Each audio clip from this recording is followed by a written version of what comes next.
washed away, when the highs don't feel the same, know that I'll be waiting, waiting for the day that you will come back home to me, will come back home to everything, 'cause we'll be right here, waiting on a change.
Told you right, would you leave me on my own?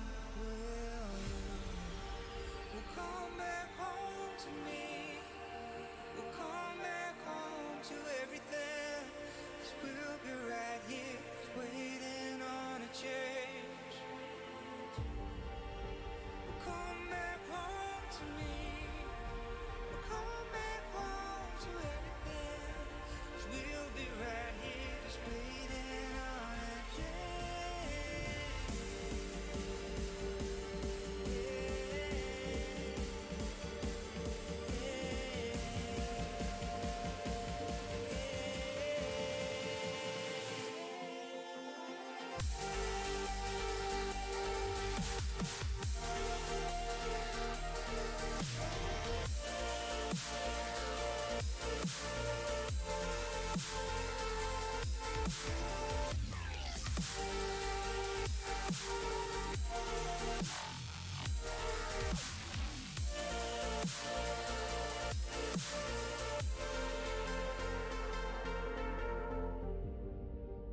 So come back home to me, so come back home to me, whenever you need me, I'll be there to set you free. So come back home to me, so come back home to me, whenever you need me, I'll be there to set you free.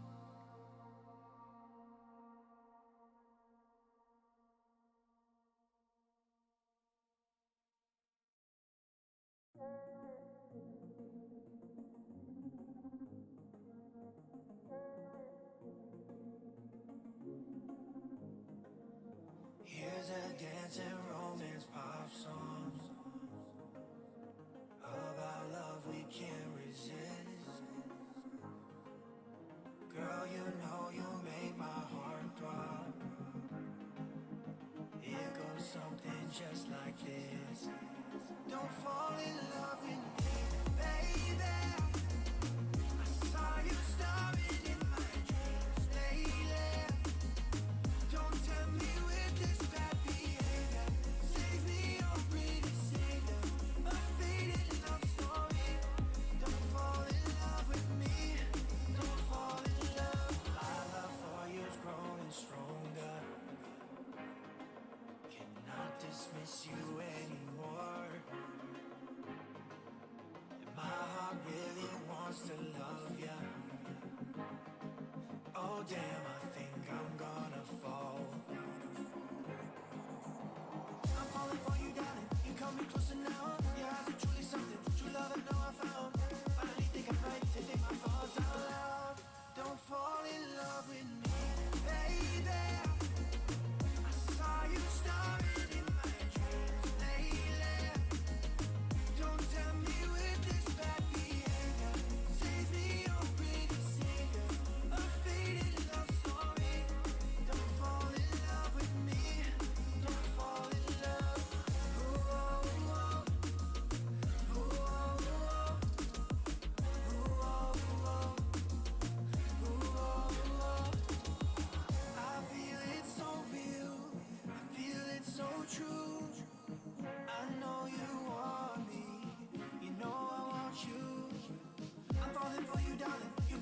closer now. Your eyes are truly something. I think I'm going down. Finally think I'm right. They think my thoughts out loud. Don't fall in love with me, baby. I saw you starring in my dreams lately. Don't tempt me with this bad behavior. Save me, oh pretty savior. A faded love story. Don't fall in love with me. Don't fall in love, girl. I want you now. Yeah, won't you give me that? Don't fall in love with me. Don't fall in love with me.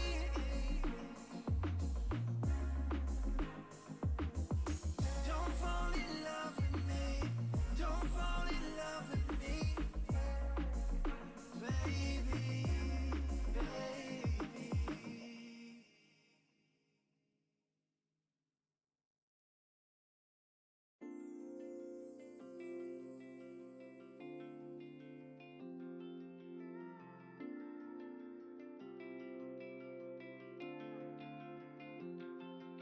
It's late, make my mistakes. And somehow I don't feel them, but it's bound to hit me later tonight. I wanna say you're everything I wanted for a while and for the rest of time. I don't wanna fight for you. I just wanna talk, talk, talk, talk. And I don't wanna spin around. I'm scared to call you, can't calm you down. Know me better than nobody else. It's hopeless confiding. Your love kills me every time. Stupid addicted to you. To you. I'm stupid addicted to you. Oh, can't get enough of you. Can't get enough of you.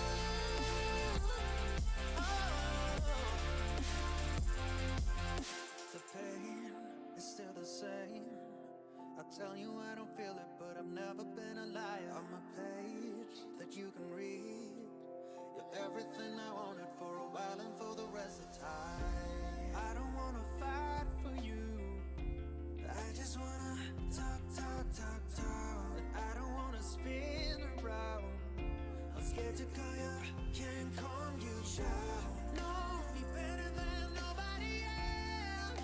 It's hopeless confiding. Your love kills me every time. Stupid addicted to you. To you. I just can't get enough of you.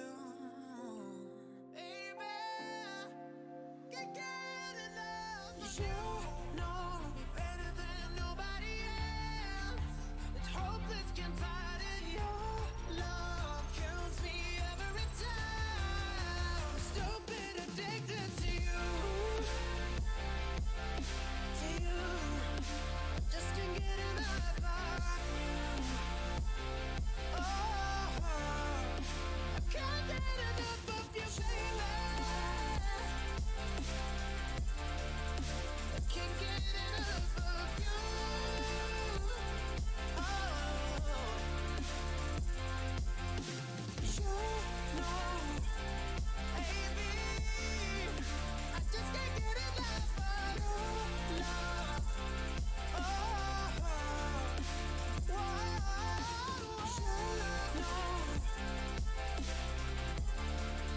I can't get enough of you. Stupid addicted to you. Oh, I'm stupid addicted to you. Oh.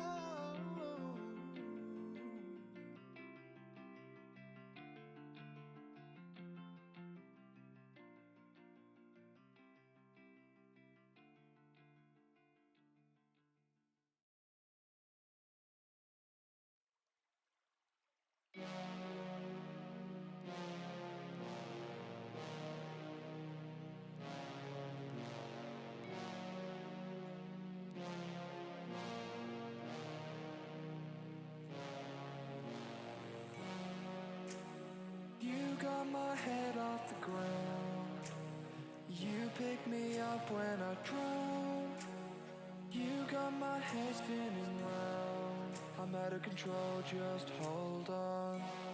We can make this last a while, but you keep acting like a child. So we can do this one more time, then I'm not gonna do this anymore. Cry on my shoulder and make me feel like I'm the one. So go and cry on my shoulder, so you can find someone but me to hold you. Let's just say our last goodbye. For now you can lay down for a while and cry on my shoulder, so you can find someone but me to hold you dear.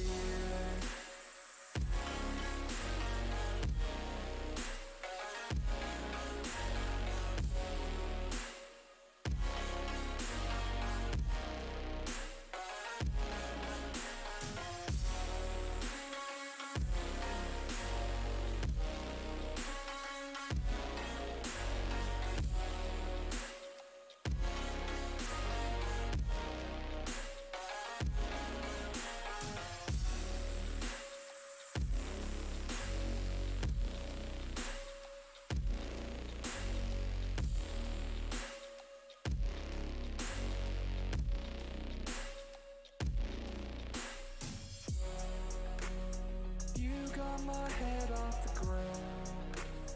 You pick me up when I drown. You got my head spinning round. I'm out of control, just hold on. We can make this last a while, but you keep acting like a child. So we can do this one more time, then I'm not gonna do this anymore. Cry on my shoulder and make me feel like I'm the one. So go and cry on my shoulder, so you can find someone but me to hold you. Let's just say our last goodbye. For now you can lay down for a while and cry on my shoulder, so you can find someone but me to hold you dear.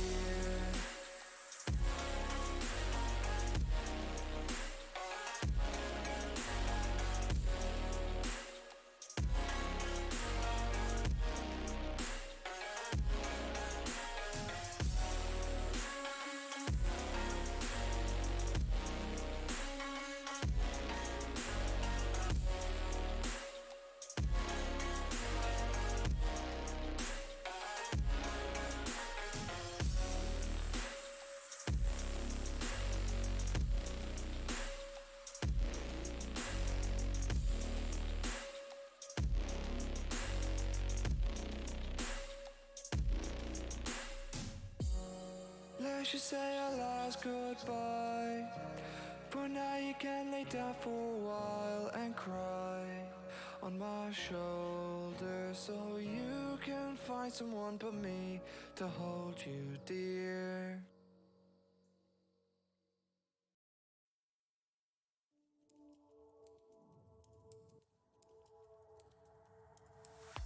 Take a chance, in a trance, painted red, what a romance.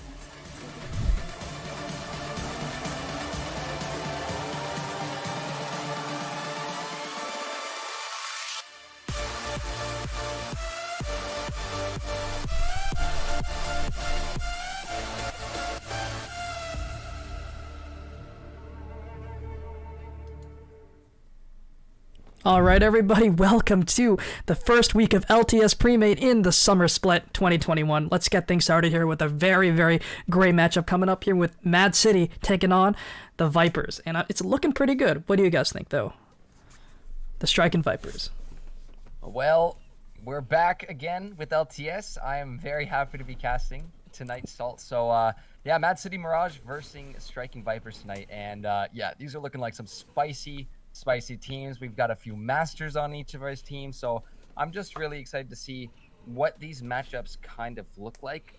Based on MAAD City, we saw last split, their diamond team, you know, they had a very, very aggressive early game play style where they just got that ball rolling, they took everything in sight. So I'm curious to see if this MAAD City team also follows that kind of play style. But Striking Vipers, brand new team here to us at Legend, so I'm so pumped up and fired to see what these players have to offer here tonight on the Rift. Yeah, I definitely agree with that as well. The Mad City, we got to see them a lot last split, and they seem to get like a invisible buff whenever they were on stream. So I'm very curious to see if this Mad City, it's a different team, but if the org entirely has a buff on the Rift when it is streamed. I mean, who knows? I mean, they looked incredible last split, and I'm hoping they bring the same energy, the same aggression that they had last time. So I'm definitely excited to see what we have in store for us. But we have a lot of amazing players here. What do you guys think? Well, I was doing a little digging into some of these players. We are looking at multiple people on the Rift tonight who are in that top 1%. No, not top 1%, top 0.1% of North America's ladder. So it's going to be some really high-level play, I think, is going to be coming in. I'm interested to see how all of these players do interact together because, solo queue is a much, much different place than team play. But when looking at these actual matchups, right, we look towards the top lane for these two players. On the side of Striking Vipers, you have the D1, and on the side of Mad City, you have that Master. But that really isn't that much of a big difference when you come down to the actual rankings of these players. So it's going to be interesting to see these individual skill lanes, especially in the early stages of the game. But I think I'll have more to say once we get into this draft and start seeing what these guys are actually going to be picking. Definitely, I think things are getting ready for us to go, so I'll send it off to you guys, and let's see what everyone is ready to pick and ban here for game number 1. Right, could I happen to get the spectate link there in League of Legends chat? My Discord chat isn't working for some reason. Here you go. All good. There we go. My in-game chat isn't it DM. Don't worry, you got multiple ones there if you look in the Catsters chat there. But we are giving the players a ready check now. But Dream, let's see these players here. Striking Vipers going to be starting off on the red side. It's actually Mad City starting off on the red side. They have side selection first there. But in the top lane for them, Hecate Mask off. In the jungle, Best Turtle OCE. In the mid lane, their captain Steel City Warrior. And in the bot lane, Yumichi with Havoc. Havoc, by the way. Thank you, Dream. But before we go on over to the Striking Viper side, there is a lot of bans coming through right now, and very, very quickly. The Nocturne going to be taken away from the side of Striking Vipers, and I had this in my notes as a must ban at as what they needed to take away, because one of these players on Striking Vipers has a 60% plus win rate in the Master League. So it's pretty nasty champion, and I think in the hands of someone who's very comfortable on it, it can be an absolute menace. Same goes for that Pantheon. So Mad City is showing that they've done their homework, and Striking Vipers too. That Gragas is another one, a specialty of Mad City. So nice to see that both these teams have done their homework. They know what kind of the preferable picks here from each other's sides are going to be. So that leaves a lot of options here for what potentially our B1 pick is going to be here, as that Teemo ban we see come through is that loss of ban for Mad City having the E-sub in. However, right off the bat, Dream, they're starting off with a Cho'Gath here. A very interesting B1 pick. Cho'Gath, not a champion that you really see as a priority pick. It's usually saved for a counter pick into bruisers like the Darius or the Mordekaiser, things like that. So I'm really interested to see what they're going to do with this Cho'Gath and if it can really pull its weight to be worth that B1 pick.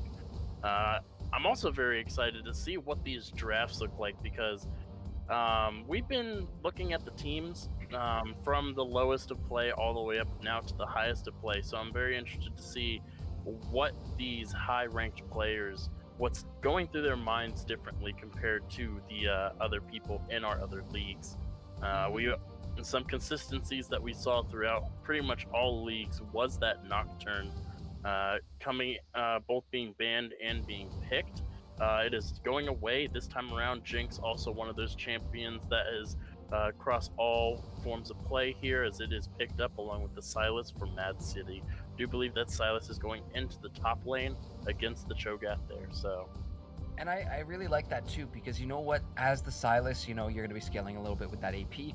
And the fact that you can hijack the feast away from Cho'Gath and get your own stacks of your own. It's very, very nice for Silas to have that option. So Striking Vipers kind of setting up Mad City to look to stack up the Silas and get him his own feast stacks. But Striking Vipers responding back, picking up that Senna, which haven't been seeing a lot of her comparatively to 11.2.3 where she was kind of being played all the time, but still can offer some nice healing, some nice slow if depending on the runes, if we see the glacial augment kind of angle with her. But the Xin Zhao as that B3 for Striking Vipers, so showing their top, their jungle, and potentially a ADC or support. Not too sure where that Sen is going to end up quite yet, or whose hands it's going to be played in, but we were just talking about this actually with Salt Spreader earlier about that Lulu, how she's just gotten that buff and looking very strong. Pair that with that Jinx. That's a nice lane that you're going to have there, and very much looking to get that Jinx ahead in the lane as you have all those shields to kind of protect her when she's running around picking up those kills. But let's see the second round of bans coming through right now, Dream. Yeah, I'm really happy to see that Lulu is getting picked more and more, especially after, I say, unnecessary buffs. I do not think this champion needed to be any stronger than it already was. Yet here we are. It is being picked with a hyper carry in the bot lane. So you already know that bot lane is going to pop up at once they hit that level 6 because of how strong the Lulu is with that ultimate, how strong Lulu is with the shielding. Everything in her kit is designed to make sure her AD carry can live, and Senna is not going to have the easiest time taking down either one of these champions because she just doesn't have the damage in the early game. I don't expect a safety lane for the Senna as much, just because it is a Jinx Lulu, which is not a very aggressive lane in and of itself. So you don't need the safety of a Tahm Kench or a Thresh. You can go for something a bit more aggressive to try and turn the tide in your favor in the early levels, because that's when the Jinx Lulu lane is at its weakest. We do see the bans coming through here. We have the Shen and the Volibear taken away by SV, and the Kassadin and Vladimir. Vladimir has been such a strong pick across multiple leagues so far. We've seen the kind of power that he's able to pull out, very easily pulling his weight. But I want to draw attention to that Rek'Sai pick. I do believe this is the first time we've seen her this, at least this week. Well, I'm pretty sure it's not the first time we've seen her the entire year. But Rek'Sai is one of those very, very strong champions, and I do believe she is a direct counter to the Xin Zhao, just because Xin Zhao wants to push everybody away, and Rek'Sai can just tunnel right back to you. Exactly. Going to be on a whole different plane there, but the last two picks for SV going to be that Aatrox and that Diana. So is it going to be, I'm looking at this, where is that Cho'Gath going? Potentially support Cho'Gath with the question mark on there. Not something that I've personally seen in a while, but again, I would assume these players maybe know a little bit more than a Silver Scrape player like myself. So we'll see. We'll see what that's gonna come of in the bot lane. I mean, yes, he's very tanky, and that knock up from his ruptures got a considerable amount of range. So if they're able to catch someone out, and if Yetsu ends up taking something like Glacial Augment, okay, now I've got some questions. Because it's the Bard lock in that as that last pick for Mad City. But yeah, that can offer considerable range and offer slow. Pair that with the Glacial Augment on Senna, you're going to have a rough time moving around. However, the Bard pickup for Mad City, I'm very curious to see where this is going to go. But I'm excited for it. I'm excited to see some tempered fates coming out around the map, and maybe some interesting roams, because now that I see what they're kind of going for, Mad City with a Bard, with a Rek'Sai, to me, this is looking like mobility. And this is something that is ringing a little bell in my head to what I saw from Mad City last split for their other iteration of their team, which is, we are mobile, we get ahead in the early game, we just get that snowball rolling to as massive as we possibly can before 15 minutes, and that's where we get our lead from. Yeah, you got the Jinx that's more in the mid to late game range of hyperscaling, but if you still pick up a couple kills on her, she's not going to tickle exactly when those fights start to pop up.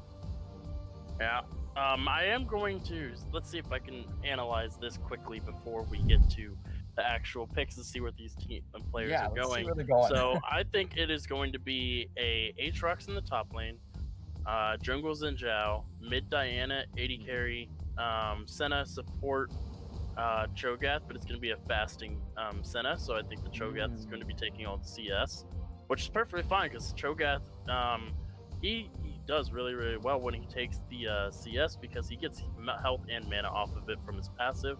On the other side, I do believe it is going to be a top lane Lulu into that Aatrox. It's going to be the jungle Rek'Sai, a mid lane Sylas, and then it is going to be a Jinx Bard down in the bot lane.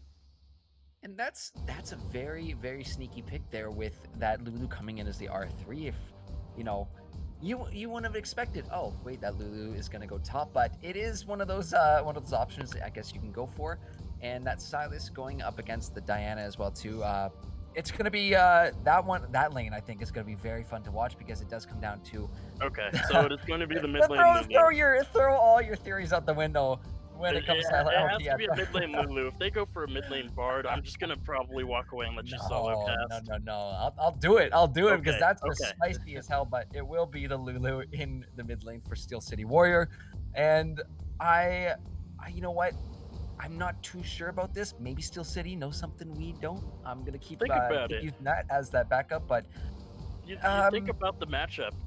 Diana wants to dive in on your face, right? yes, Well, Lulu wants to polymorph your face. this is true. This is true. So That is correct. she polymorphs Qs and walks away, and you just lose everything. So I mean, as long as Steel City can get that whimsy off before that Diana is completely in his face, I mean, yeah, it can actually turn around huge. You pop it, the wild growth on yourself as well too, and then you kind of switch the tables around like that. So I could see it. I could see it, but we'll have to see how this lane actually. the point of the Lulu isn't to win the lane; it's to make sure that this Jinx is safe. So Yes, but it's putting more- her in a so much position fun. where she can get her own CS makes it so that way she's that much stronger when it comes to team fighting, so she can protect that Jinx better. The Sylas in the top lane is going to be a good matchup into the Aatrox. Very hard for Aatrox to deal with the mobility, despite him being pretty mobile himself. Rek'Sai versus Xin Zhao, I already talked about that one. I do think Rek'Sai has the edge in that matchup. The Senna Cho'Gath bot lane versus the Jinx Bard. That is still a melee range versus a double ranged matchup. Cho'Gath is not going to have fun, but Senna, I do believe, once she gets enough stacks, will definitely outrange both of them. And this is a game against the clock for both of these teams because Senna infinitely scales, Cho'Gath infinitely scales. The Diana is going to do massive amounts of damage to a team that's very, very low range. We have two melees and 3 range, but two of the ranged are very, very short range champions. So Diana diving into the middle of them while Polymorph is down is just death sense. They don't have the tankiness to deal with it, and Sylas won't be able to abuse the fact that he's going against a Cho'Gath to get those stacks because the Cho'Gath is in the support role, so he's not going to be able to become a big beefy tanky boy just from stealing Cho'Gath's ultimate. Yeah, unless he's willing to use that TP on cooldown to go bottom, I don't think that's going to be happening as much as I first anticipated when we first saw those picks come through. But back to that point too, that late game power that's coming from SV here.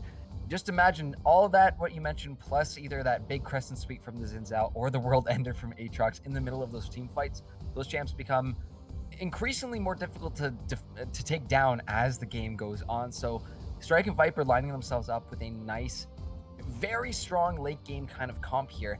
Mad City though, I'm leaning towards that idea where they get ahead in that early game, they get that ball rolling, they don't let SV get to that win con. But I'm trying to see what kind of windows and what opportunities they're going to be taking here in this early game to make sure that doesn't happen for Strike and Vipers. Yeah, it's going to be a battle of attrition to be sure. I do think that the early game has to be won by Mad City if they even want to keep a foot in the door for this mid to late game, because their composition is a very hit or miss composition. They're very mobile, they're very hard to get on top of, but once they're sucked into a fight, there is so much damage from the other team. They just pop instantaneously. Bard doesn't have the HP. Lulu might be able to keep one person or herself surviving with the ultimate, but once those two champions are down, it's 3 damage champions. The Kingslayer can buy time.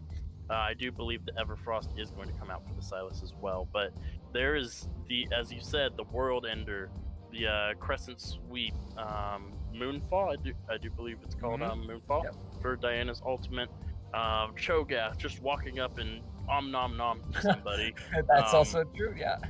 There's a lot. All 5 of these champions do a massive amount of damage, and they have massive amounts of healing as well. With the Senna, the Cho'Gath, Cho'Gath has healing in his kit as well. So does the Aatrox, the Xin Zhao. He's probably going to be building a bit tankier. We're going to see a bit of a different build for the Xin Zhao, I expect. And the Diana, it doesn't matter how far behind she is, because she gets a 5-man ultimate. It does massive amounts of damage regardless.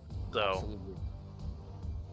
It's gonna be a spicy one regardless, and as we're getting closer to heading into break, make sure to hit up those predictions. You can see them open in Twitch chat right now. You can use those channel points or tokens to let us know who you think is going to win. But yeah, this is gonna be an interesting game. Number one, we have a very strong late game comp put together by SV, and a lot of damage, a lot of early game stuff that MAAD City could pull off right here, but we'll have to see how it unfolds on the Rift Dream. Guys, we're going to take a break and we'll be right back in a few seconds. Make sure to stick around to see all that action on the Rift, as we will be right back.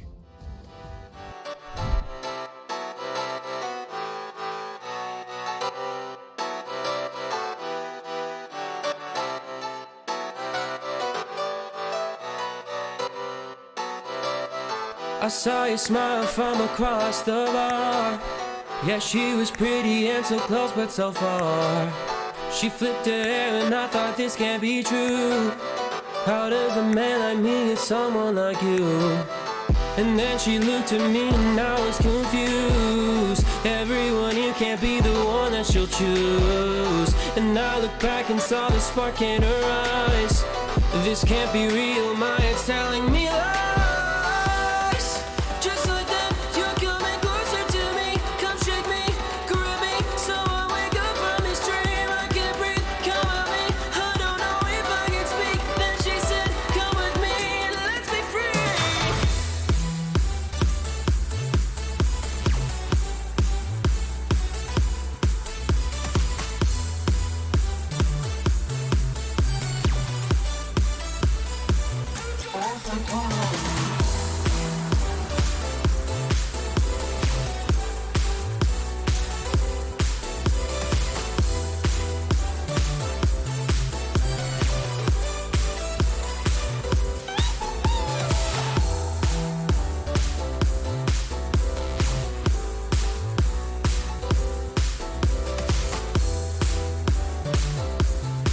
Hello, ladies and gentlemen, and welcome to week 1 of the LTS Premade. We've got our first game of our first series underway. SV on the blue side, MAAD City on the right. And we went through the MAAD City lineup, but we did not go through the lineup for SV. So in the top lane for them, going to be Polar. In the jungle, Wyatt 1.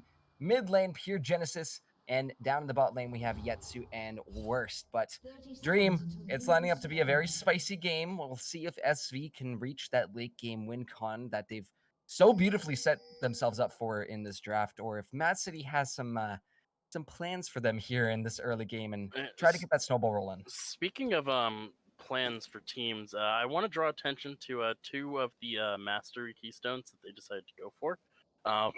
Arcane Comet for Worst. Very interesting adaptation.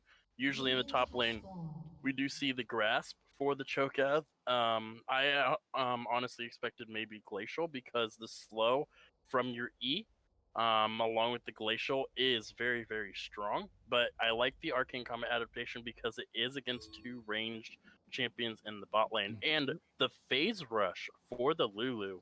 If you want to talk about going fast, Lulu already goes fast, and with the Phase Rush, it is going to be so hard for this Diana to actually get on top of her. Looks like there was a lane swap. It looks like it is going to be the Silas going against the Diana in the mid lane, and is going to be Lulu up in that top lane there. Yep, and as I switch it around, we'll see how those lanes play out, but there is an Ocean Drake on the map in 3 minutes, so we'll see who's going to be focusing that as there's some nice trading coming out from the bot side. Yetsu gets some good damage down onto Havoc there, but let's see how this lane plays out, because like you mentioned, there's a Comet on Worst there. He lands a Rupture, he gets some slow, he gets more slow from the Comet, and by that time, you probably have a Senna in your face with that Glacial Augment, but you can see how aggressive both sides are playing right now, and every lane we're looking at throughout the map, really, but look at Yetsu now. Wow. The trade's going back around. Nice Rupture from Worst to make sure Yumichi does chill a little bit, but The Rupture with Arcane Comet is such a fun ability because it has a 100% hit rate. You can't dodge the Comet if you're knocked up. So, yeah, it's going to have a 100% hit rate as long as he's hitting those Ruptures for a while. In that top lane, range versus melee matchup, going to be very, very difficult in the early game for the Aatrox to gain much traction. We already see he's in a CS deficit, but it is a pretty massive wave coming in. We do have some more trading down in the bot side as Havoc takes quite a bit of damage, losing out on that trade quite heavily, but gotta remember, Cho'Gath is going to heal passively from all that, plus the healing from Senna. We see an invade, there might be something going on here. Wyatt is... Yeah. Oh, look at that. The Electrocute's coming down. Best Turtle in and out of that, but now he's got teammates on his side. The flash from Wyatt to get over the wall, but the response from Best Turtle there. That's going to be first blood going over to Mad City Mirage here to start this series off. And it looked like a little bit of back and forth there, maybe in a place where Best Turtle didn't want to be, but his team came in to respond. However, we got more trading going on in the spot lane. The Guardian's going to get popped as Rek'Sai sitting over the wall, ready to come and join on this. Will get spotted out on the ward that was left behind, but again, Mad City showing that early aggressiveness that we've seen from their previous iteration of their team before. However, oh my goodness, burning that the flash there. Yeah, that's going to feel pretty bad for the Jinx. Not a very mobile champion herself. Able to use those rockets to clear out the wave quite easily, though, so not going to have a massive wave hit her tower. We do see that Havoc was stunned there, but it managed to get the magical journey back over the wall for some safety, and Polar is not having fun in this lane. The flash is actually burned. No, I thought a flash was burned, it looked like it, but it was just him using his E away. For some reason I saw the flash animation. But no animation there for it. And still just, I think, just going back to a little bit of farming right now until we see the next gank. But these two junglers are about to run into each other. Wyatt is kind of being hunted down right now by Best Turtle. That passive definitely helping from the Rek'Sai to kind of spot out his opposing jungler. But oh, and Aatrox just reset. This is going to be really dangerous here for Wyatt. Is Best Turtle jumping on him immediately, and Aatrox is not there. He actually TPs back to lane, and Best Turtle picking up another kill so far on the enemy jungler. So 2-0 for them. And Yetsu right now in the bot lane taking a bit of a beating there from Yumichi. So Mad City again playing so aggressively this early game, but it's paying off excellently so far. And look at the CS difference between the junglers here. Oh my lord, it's 30 CS to 12. He is up so many camps. He stole the red buff. He's killed him twice. He's now stolen the Grump as well, has both scuttles. This Xin Zhao is a very early-centric champion, and this early game has been effectively removed from the Xin Zhao's repertoire. He's level 3, and Rek'Sai just hit level 5. So it is very, very bad for the side of Striking Vipers where their jungler is right now. He cannot help any of these lanes, and it seems like all 3 lanes are losing quite heavily. There's a CS gap in the top lane, in the jungle, in the mid. There's even a very minor CS gap in that bot lane as well. Cho'Gath not able to farm very easily into a double range matchup. Still able to keep up for the most part, but still it is deficits in all lanes, and it's about a 1,500 gold lead. Ocean Dragon has spawned onto the map, so we might see that be the next focus point for the side of Mad City. Absolutely, and this is what we usually see from Mad is, you know, just getting that. They take a little bit here, a little bit there. It's almost like a death by 1,000 paper cuts as they just take and take and take, as they're looking to do that once again. Nice Rupture from Worst is going to stop Havoc, but Best Turtle coming down as well too. Gonna try and look for the knockup. The flash comes through, but he still decides to go in. Chompers are coming down, but a nice Rupture to keep this Rek'Sai back, and the TP's down. Now we got numbers in the bot side. Best Turtle somehow still alive, but eventually gonna get shut down there by the Senna. It's kills traded back and forth, and in the end ends up being a 2-for-1 exchange in the favor of Mad City. Now 4-1 in kills overall, and this gold lead's still about the same there, but this tempo definitely on the side of Mad City. They're going to get some plates there on the bot side. They're going to go for this dragon, but it's up in the top end as Steel City Warrior popping that wild growth. Wyatt trying to slow him down. Polar trying to chase as well too. Are they going to be able to do it out of wild growth? And that will be the flash. Drop down with the Q. Polar secures that kill for themselves. Oh man, nice and spicy. You'll see these players going at it for a little bit and just kind of farming, and all it takes one little action, one person to take a step out of place, and these massive fights just break out. So really well played by both sides there.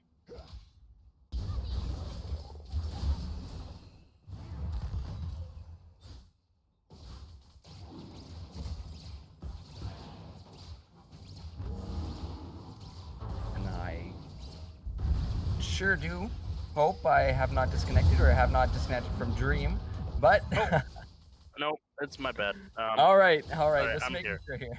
Okay, I'm here. I was going to say, I wish we had instant replay so we could go back down to that bot lane fight because of how.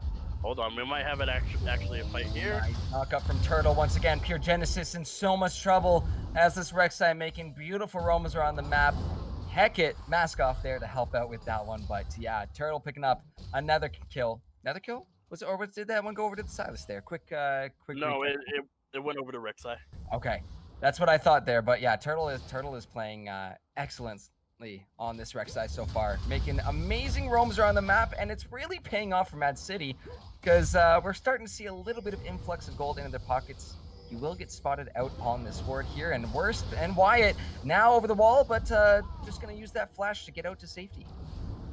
Yeah, Flash having come back off cooldown around the same time as the Xin Zhao's, able to get that flash over the wall, keeping himself alive because that was 4 members rotating up to him, probably looking for a repeat play onto that Diana.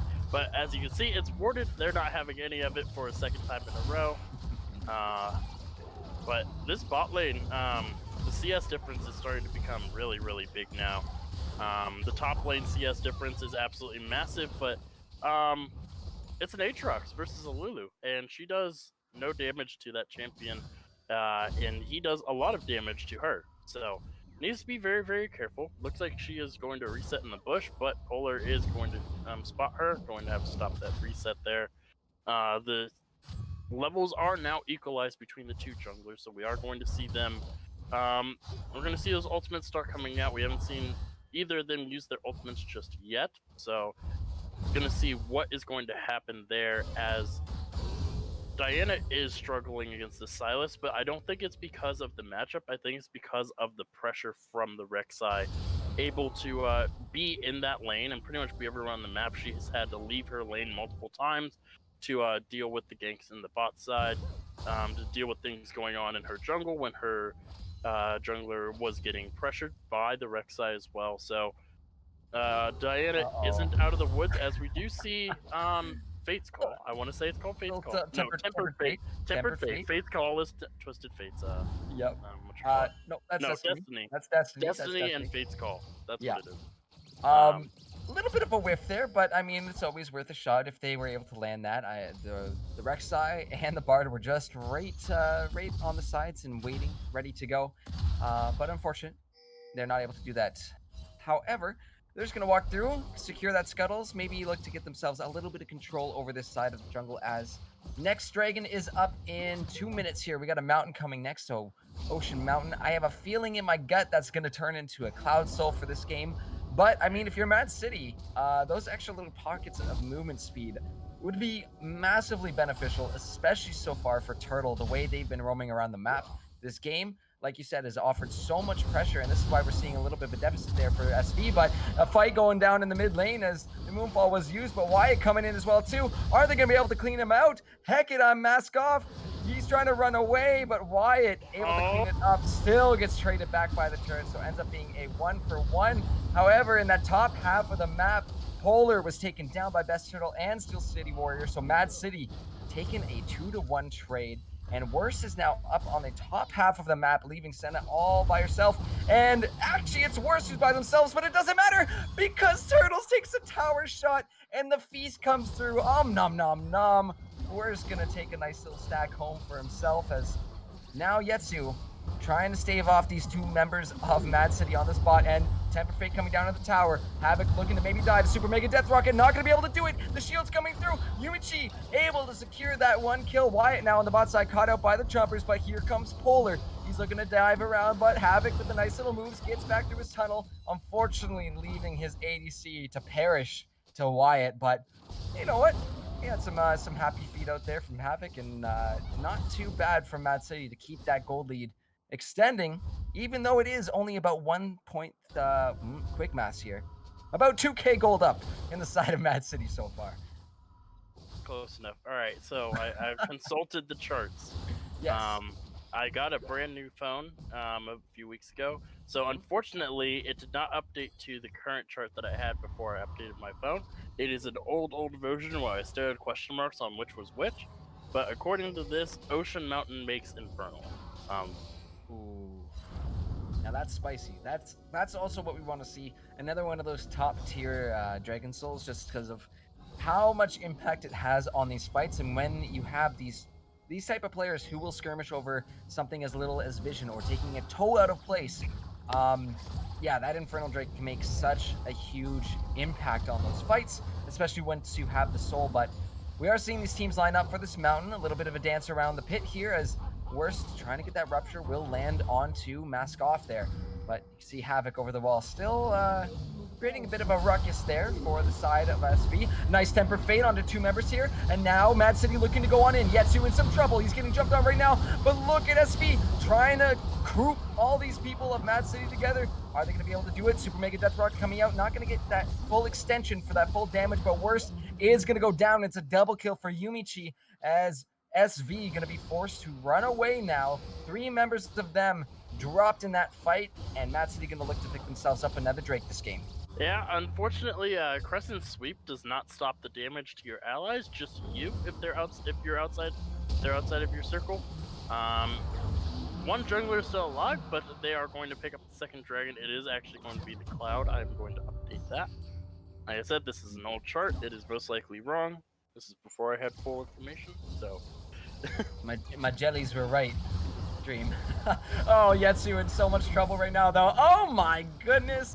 Yumichi and Havoc just tear him apart.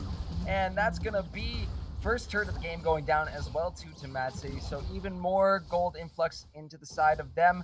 They're going to be looking to be up about almost now 4, maybe 3.5k. Yeah, 3.5k, almost 4,000 there. They're doing quite well for themselves here in the early game, and this is kind of what we said, around the 15-minute mark. This is where Mad City loves to be in that advantageous state, which is where they kind of sit right now, and we look where those kills are at. They're on Yumichi and they're on Turtle. Turtle still going to be playing a big role in those roams around the map, but to have 4 kills already on this Jinx is massive for Mad City. Yeah, 100% there. And we talked about the composition of SV, where they want to get everybody centered around one point and fight there. Oh, Everfrost kind of stops Turtle. He's just gonna tunnel out. That's the way of the Rek'Sai. Just tunnel out. But yeah, we'll keep watching this because we are hoping that SV can hold on. They can maybe slow us down a little bit for themselves because they still want to get to that late game. They still have a very strong comp if they're able to get to that late game with as little as deficit as possible. Hopefully even for them would be ideal. But we'll see if they can get there because Mad City is not making it easy. No, definitely not. This is the goal doesn't reflect it, but I think this is a game that is a lot closer than what it's made out to be, because we're looking at the CS scores for the lanes now, and particularly I want to go to that jungle. We talked about just how far ahead that Rek'Sai was in that early game, starting with only 12 CS compared to the 36 that the Rek'Sai had. Now it is almost even, only 3 CS separating the two champions, and despite this, the Rex, they are still strong enough to pressure them off. With the chompers there, they should be able to guarantee this. Yeah, Rift Mad Herald there, City, going to pick they it up. just force them off. There's nothing that SV can really do in that case, and I think, you know what, that's the safest thing to do is just back off. You don't want to give them any more of a larger gold lead than they should have.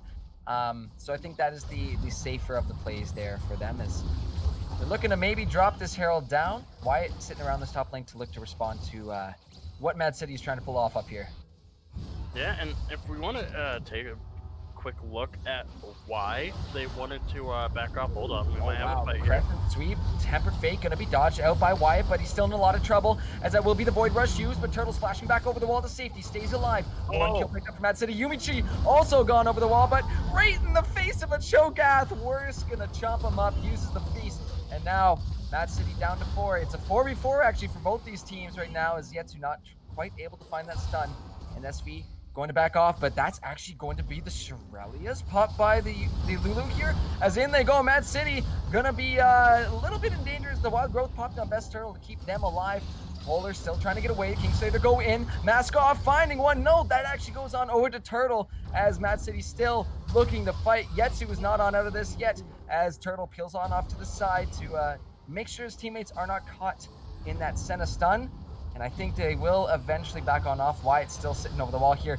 No, they're not done yet. Pest Turtle engaged back on by Wyatt, but this might have been a mistake. The Ignite's coming down. The Everfrost not going to be quite able to get him in range there, but still within sight. Super Mega Deathrock going a little wide there.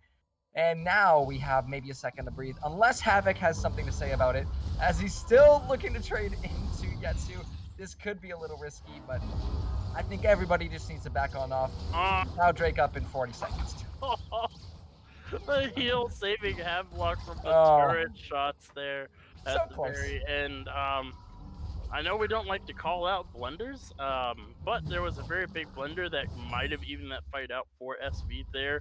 The Diana actually whiffed the ultimate at the very beginning of that fight, ulting the air, not hitting anybody there while she was chasing the Jinx. So that could have evened the fight, maybe turned it quite a bit heavily because of how narrow those passages are, but not having that made the fight a lot more even than it could have been, allowing the side of Mad City to take the win for that. They still hold on to the Rift Herald.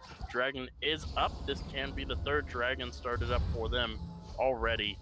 And getting to Soul Point at the 19 and a half minute mark is very, very good if you're the side of Mad City, because you're an early game team. Hold on. Well, Vic just gets exploded on the side there, but Mad City's still able to secure that Dragon. Now it's gonna be Mask Off in a big pile of trouble as he's taken down next. 2 kills picked up so far for SV, as now Steel City Warrior next to go, flashes away, the Rupture will be there, but it doesn't matter. Double kill picked up here for Genesis, as they're going to be running away now. SV winning that fight, even though they dropped that Dragon, even though Mad City's at Soul Point, they're starting to come online here with their comp, and they're starting to show how strong they really are. So this is a bit of a scary turning point here for Mad City. Yes, you are at Soul Point, but now you're seeing how powerful Striking Vipers are. And I think these next few Dragon fights we see are going to be a little bit more 50-50 in terms of what we've seen so far in this game. Yeah, the gold is about even, barely 1,000 separating the two teams, and in my experience, 1,000 gold at the 20-minute mark is negligible. There's really not much difference between 1,000 gold difference 20-minute mark. Now, at the 5-minute mark, 1,000 gold is a lot. That's a pretty significant lead in at least a single lane. But 20-minute mark, when these team fights start happening, it kind of just meshes together, and that 1,000 gold is not very useful because somebody else in the enemy team might be at the same item number you are. Like, for example, the Jinx and the Senna are separated by 1 item, but because the Senna has a support item, that power, I wouldn't say even out, but she technically does have 2 items, so is getting the bonus from that Kraken Slayer 10% attack speed. Why does Kraken Slayer give 10% attack speed for other legendary items? I don't know. Because. But, you know, we did see Mad City there, at least using the last bit of Shelly there to crack open that tier 1 mute turret. So this is this is a little bit risky for both sides too. So we got to see which one of them are focusing that vision a lot more. Because with both those tier 1 turrets down, this map is wide open for both teams, and it comes down to who is playing that vision game better. Because at this level, you take a step on a ward, there will be numbers rotating towards you. There will be a punishment for stepping out of position or stepping too far into the jungle. So we got to keep an eye out for that, as right now it might be worse in a smidge bit of trouble up here.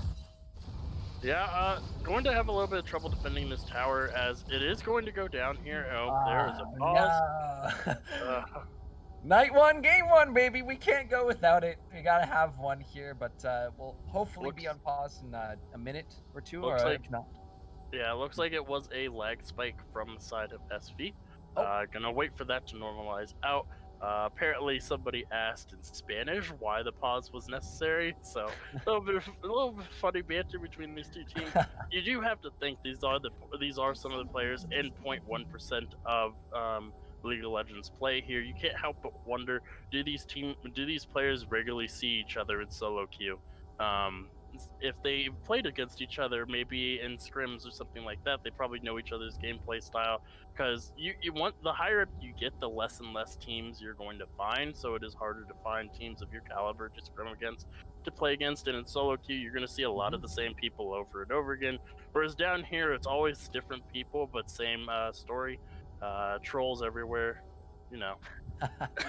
Well, that to me is more of a game. The game, how do we say it nicely? Don't hate me right here. It's part of the game. It's part of the game. You get your goods and your bads, but right now, tonight, we have some of the very, very best here. From, I mean, one of the highest ranks and some of the highest ranks we've seen in Legends, so it's very exciting to be seeing this caliber of play tonight. And, you know, for me, getting used to that kind of speed that we're seeing so far in this game, but we will have to see if this player is back soon, because we will switch it on over to break for competitive integrity if this pause is not resolved in the next minute or two, I believe.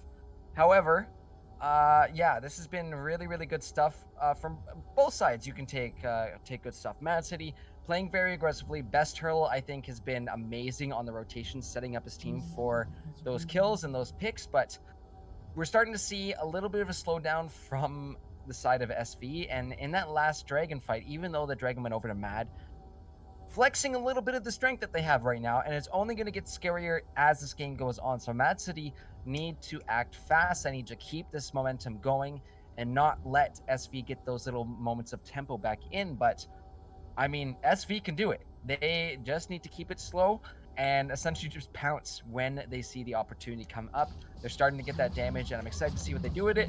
But we are back in the game now, Dream. Yeah, and I also want to say that, yes, they lost that team fight quite handily at that juncture down there at the Dragon Pit, but one of the players that did survive was the Jinx, and I gotta say, they have to be very, very careful about this Jinx, because she is very, very strong, sitting on 2 items, has 1,500 gold in her inventory, can get a piece of her next item on her next back there, and even though she wasn't really part of that fight, she did free fire with the rockets on all members of the enemy team, and she was doing a lot of damage. They need to be very aware if they don't get on this Jinx and she is allowed to free fire with those rockets in the back line. It doesn't matter how much tank you are, she will get through you eventually. This Cho'Gath is very, very big. He's actually turned from a support to a straight up split pusher now. Usually he is with the Senna, but he does have the teleport, so that way he can put presence around the map. 3 teleports actually for the side of Striking Vipers, so there is a lot of maneuverability on the side of Striking Vipers, as we do see maneuverability in the form of... Oh no, Shirelia's plus the tunnel, plus the Tempered Fate. Polar just getting jumped on by 4 members. Well, now 3 Havoc is going to leave the fray, but my goodness, nowhere to go. Aatrox is just eviscerated from the map, and that's kind of what MAAD City's looking to do, is surprise you and get those picks before these key objectives come up. That Cloud in 50 seconds. Yes, the Aatrox will be back up, but this does give them that tempo to walk on in, get those wards up, and get control of the vision around this pit in those key crucial moments before it comes up. Yeah, and we do see that the board battle has been going very, very well for the side of Mad City. 45, or there's over the 20s for most of the into the 20s for most of these champions. They're doing very well with their warding, and on the other side, it is still it's a little bit harder for them to push in for vision because there's just so much burst from the side of Mad City that if you try to go in for vision by yourself, you just end up dying for it. We saw what happened to that Aatrox. He's the tankiest member on their team, and yes, it took a little bit, but he did end up dying. But that's mainly because the Jinx wasn't there doing damage to him. It looks like we may get a fight here. Quite possibly. Double Rupture is going to cause a lot of trouble for Mad City, but out goes Havoc with the tunnel. And now Mad City possibly looking to trade it back in, but in goes these members of Striking Vipers, and Polar is going to find one. Super Mega Death Rocket not doing a lot of damage, and Striking Vipers now showing us how strong they truly are. We were talking about it before last Dragon there, but we can see how strong they're turning around. Best Turtle taking out on the backside. Genesis stays alive while going golden there. And what did I say, Dream? A little bit back and forth now as Striking Vipers pick up their first drag of the game. They stop all chances of picking up that soul, as that was just such a strong team fight for them. They are starting to take this game over a little bit. And they are going to take this tower as well. Why taking the tower, despite minions being there, so not going to feel very great about that. They are going to take this tower, bring it up to 2 turrets, 3, and the gold is even. 100 gold separating the teams. It is gold is dead even, but the gold doesn't seem to matter because Striking Vipers just seems their team fighting is so much stronger. They seem more coordinated. They had Mad City. That early game power spike is now gone. And it looks like this is a desperation play as they are rushing to start the Baron, but they've already sniffed it out. They're already on their way. It looks like a turn. Oh, Worst is going to get jumped on. The Rupture is going to be helping keeping a few members off him, but Mad City forced to peel off this one. Can't keep going. Worst is down to just a sliver of health. He will get taken down, but it's a triple move. Four-person moonfall. Oh my goodness, I lose my words. Heckin' Mask Off is taken down next. Yetsu flashing back over the wall and into the bushes, trying to stay alive, but no, it's a double kill for Yumichi as they are now getting excited, running around. Wyatt's looking to be next, and that shield is not going to help. Nowhere to go as that zap going to be dodged out by Polar there, but Mad City flipped things around just when I thought it was going to be in favor of Striking Vipers. You had that Diana with a triple moonfall. Mad City flip it back around, and now they're on the Baron. That is, that's the tipping point right there. This was originally what I thought a desperation play to try and stay in this game longer to delay it, but they ended up turning it and playing that team fight so well. You saw that the Jinx was not hit by the Moonfall. It was the Bard, I do believe, the Bard, the Silas, and the Lulu, I believe. 3 champions that are not as important, and the Jinx able to stay and free fire from the edge. As I talked about earlier, letting that Jinx free fire from the backline is a death sentence for the entirety of the enemy team. She is now sitting on 3 full items. She has the last Whisper in her inventory, going for that Lord Dominic's Regard. And the moment she gets that, not even the Cho'Gath is safe from this Jinx's damage, despite the amount of tankiness he's already built. Looks like he's going for the Gargoyle Stone Plate as his next item there. I do like that call. He's already very tanky, very hard to deal with, and the Gargoyle Stone Plate will delay a fight where he is the target quite a long time. But this Jinx, 8, 2, and 3 is very strong. The composition that they have built to keep her protected is working for now. And we just got to do a quick little stats update too, or stacks update. 8 so far on that Cho'Gath, and 3 of them coming from champions, but that Senna at 95 stacks and counting, about to hit that 100 stack mark where things start to become very scary if you're on the opposite side of that Senna. The range becomes a lot further, and to add to that, Yetsu is running the Glacial Augment. So the pick opportunities for Striking Vipers are going to increase quite significantly as that Senna passes that mark. However, Mad City using that Baron buff, they're going to take down that tier 2 mid tower, and probably back off is their safest play here. Is that Baron buff up for about a minute and a half. They can maybe look to push another lane out, but right now just keeping up that pressure in the mid as Mask Off up there maybe looking to go in for with something on polar, but we're gonna have to see something soon from MAAD City because their windows are starting to get a lot smaller here, but still in the driver's seat, I would think, for that, as the gold lead about 3, almost 4K up for them. Yeah, they are going to go ahead and take this top lane inner tower as well, virtually for free. Very hard to defend the inner towers against a Baron buff, so defending at the inhibitor towers is the smarter choice. There's a natural barrier there, being the walls of your base, but also defending in your base isn't very fun for the team that is defending it. So they are going to back off here. Pretty large swing in power. It is about a 4,000 gold lead once again for the side of MAAD City, and now they're right back in the driver's seat as this soul is spawning. The Striking Vipers did delay it another 5 minutes, but it is back up again. And the moment they get this, it is very, very hard because this is a very mobility-based team, and having the mobility from the Cloud Soul along with like the ultimates, they don't do very well for the champions that MAAD City have picked here. Maybe the Jinx, if she uses her ultimate after she gets a kill, the movement speed that she'd have, it would be absolutely ridiculous.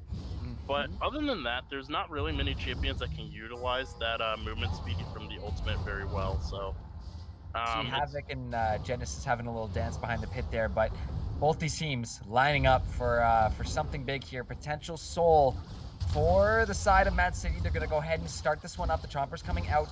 That Dragon's getting quite low. It's going to have to be something done about it now, and it will go down. That's Cloud Soul secured by the side of MAAD City. Big Dawning Shadow will be pop up. Take a look at the back line. That's a big Void Rush as well as... Oh, unfortunately, not able to find Yumichi on the backside of MAAD City's line. And now MAAD City, with that Jinx, able to just shred through this Cho'Gath. Oh my goodness, they find themselves the ace here at 31 minutes. And I think that could potentially be the show here. Death timers at 30 seconds apiece for everybody. And MAAD City pushing on into these inhibitor turrets right now, looking to close this first game of this best of 3 series. yeah, they don't have the Baron buff anymore. The death timers are ticking down pretty fast. They're not that long.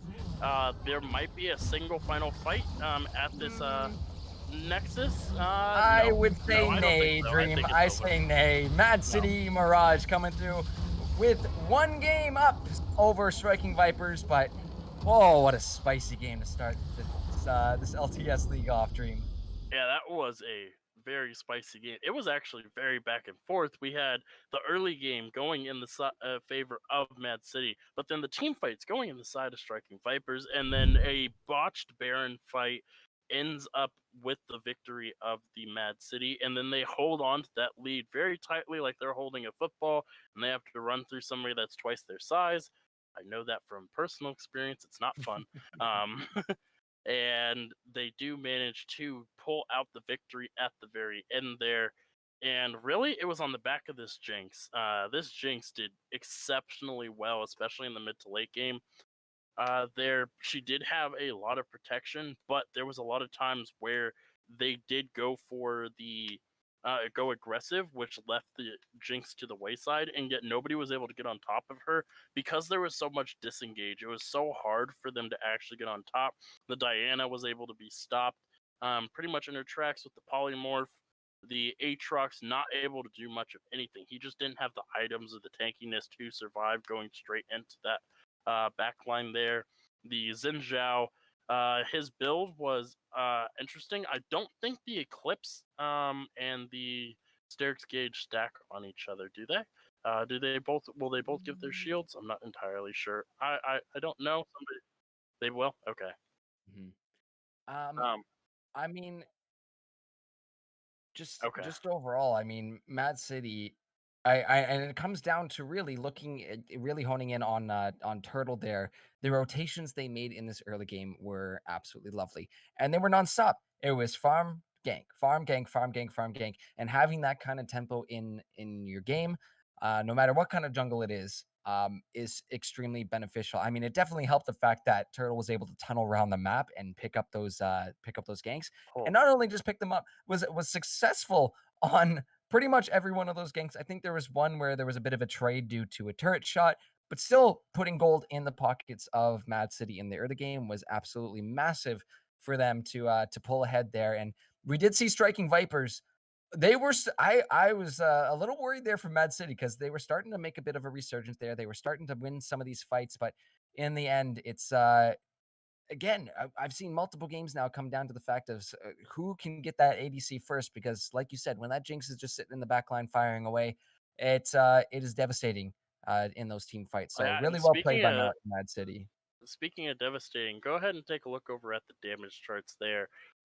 Jinx absolutely Mm. dominating the damage charts there, has Yes. more damage than most of the enemy players, or than all of the enemy players. Some of them combined.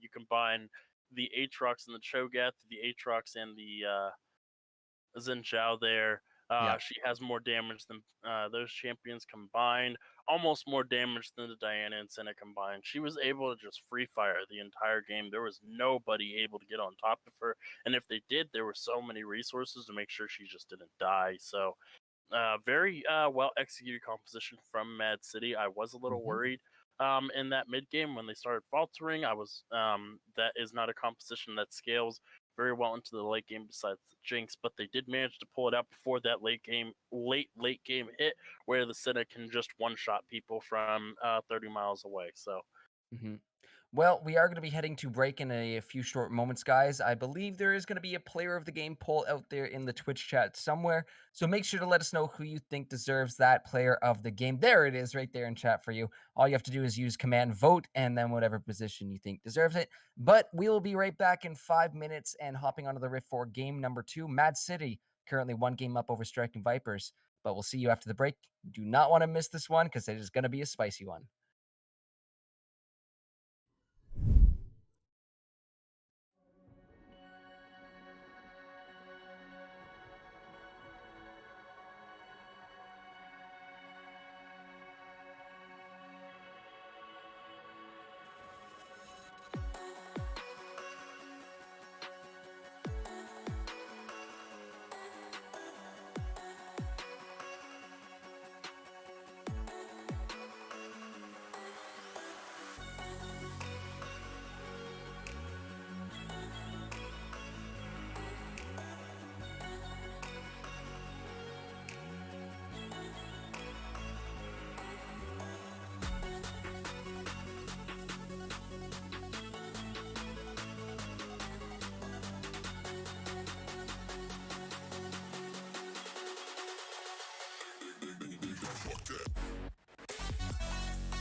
All right, ladies and gentlemen, welcome back to the little desk that we have set up here as usual, and it is going to be Mr. Best Turtle OCE as your player of the game on that rec side, making those early games count, making the most of that champion's power, especially in that level 3, just moving around the map, making sure things happen real fast, real quick, and pushing his team over the edge. What do you guys think, though, overall? I think it was a really well-played game from MAAD City. There were a few mistakes from both sides, but overall, just intense action happening left, right, and center. I agree with this, even though I was AFK during the vote there. Yeah, Best Turtle was insane out there. Again, like I said in post-game, just the rotations they were making for their team really set MAAD City up in that early game for success. So, yeah, definitely the right name to have up there for that one. But honestly, both sides played that game incredibly well. I didn't see any like giant falters from either side, but I'm excited to see what happens in this draft. Yep, and I'm going to set it off to you guys. Things are getting started. Let's see how things go. First ban has already been done. Oh, they're going fast again, Dream, but into game 2 for this draft. The Nocturne once again being banned out from Wyatt 1. The Pantheon as well being taken away from Pure Genesis, and that Gragas. A ban, honestly, that can work for both sides here. I think there's a couple players actually on MAAD City that can play Gragas, so definitely a strong one to take off the board, considering that flexible place you could possibly... I don't know if we could see it possibly flexed around in different positions, but either way, you're going to take it away. That Rumble gone too, and the Teemo as that lost a ban as MAAD City still with an emergency substitute for tonight.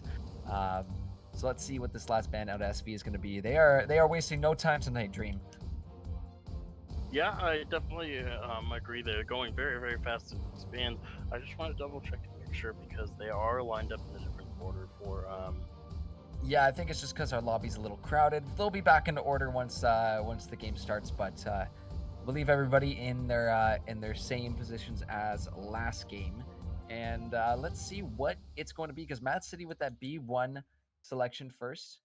And that will be what's going to be. I'm waiting for my client to load here. But, oh, the Tristana as the B1. Very strong, honestly. Can be flexed towards that mid or ADC position. So kind of a safe one to pick starting off, just based on how strong it is. And its multiple positions it can kind of end up in. So we'll have to see whose hands that character ends up in this game. Yeah, all right. It looks like everybody is in their standard order. But yes, Tristana first pick, very strong. We've seen what Tristana can do. Very feast or famine champion, though it seems like if it doesn't get a lead early, it is quite a difficult champion to play in the later stages of the game. But for the side of Striking Vipers, they already have a very strong defensive composition with the Galio, with the Lulu. Taking that Lulu away from MAAD City, not going to allow them to play that anymore.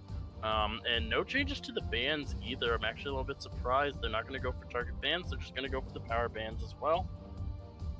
Yep, and I honestly kind of like that Lulu. Pair it up with the Galio too. You can have a really big... wait a minute. Hold on. Really big Galio. But yeah, I think our focus just shifted right back on over to MAAD City there. The Cog Maw. Yeah, but it's a Cog Maw without a Lulu. Yes. Yes. So that I'm curious to see what support is going to go with it, because Cog definitely one of those more vulnerable ADCs. Definitely on the lower end of mobility. So you need to have someone who's going to that'll work. Yep, that'll do. Even if that goes into the top lane, having that Stand United to hop on top of that Cog, you're essentially your little mini machine gun there. Yeah, it's kind of a nice play there from MAAD City. So we'll have to see if that's in the hands of Mask Off, or if that's going to be in the bot lane as support with Havoc. But still a lot of good support picks that could go with that to keep that Cog nice and safe. It looks like Lulu is going to be paired with the Aphelios. I'm pretty sure there's not a can of 10 in the lobby, so we won't see a Aphelios top, I don't think. I don't think. For now. You don't think, but now, we didn't expect that the first time we saw it either. I will assume it is an Aphelios Lulu bot side versus a Kog'Maw and maybe a Shen down in the bot side. Still a very interesting bot lane that Strike Vipers have drafted. Very hard to actually get to this Aphelios between the Galio and the Lulu. they are drafting a very defensive composition. Aphelios is a very strong late game carry if he can get there. His early game is very, very weak right now in the current meta. There are a lot of champions who bully him quite heavily.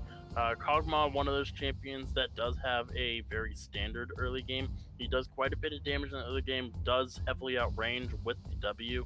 Can't remember the exact name of it. I will know it as soon as we get into the game. But the Kog'Maw is going to win out 1v1 against this Aphelios in the early trades. Depending on who the Kog'Maw is with, the Lulu can tip the edge over to the Aphelios. So going to be very interested to see, as we do see the jungle bans start to come out in quite heavy order. The Rek'Sai and the Lilia being taken away by Striking Vipers, and then the Udyr and the Olaf taken away as well. As we know, the Hecarim took quite a hit on this patch, so we may not see him picked up, but 4 junglers, 6 junglers actually, if you count the Gragas as well, have been banned away. So really, what other options are there for that jungle besides the Hecarim, the Xin Zhao, other champions that are of that caliber? Because we're scraping the barrel as far as jungle champions go here. And I think SV is, potentially Wukong in jungle. Don't know yet, but I think what SV is doing is saving that R5 as a counter to the jungle. Yeah. Thinking about it again. Oh my gosh. Yep, that's the one we forgot to mention is the Ivern, and potentially hold on here, because I'm theory crafting. If that is a Shen as support, there's something Mad City could do with that Ivern right now and send something, a little bit of a feline pick up there to the top lane if they really want to be spicy. I don't think that's what they want to do. I think they're trying to go for a protect the 80 carry comp, and since they have 2 80 carries. Never mind, they picked Brand. Okay, you know what? Ignore everything I'm saying. They're gonna stick with the Shen and the Ivern to put multiple shields on this Tristana and Kog'Maw, while Brand sits in the back, presses R, sets everybody on fire as they burn for their entire health bar. It feels like Ivern able to stop somebody up. The Shen with the taunt, the Kog'Maw able to fire from leagues away. The Tristana will scale up to that range as the game goes on.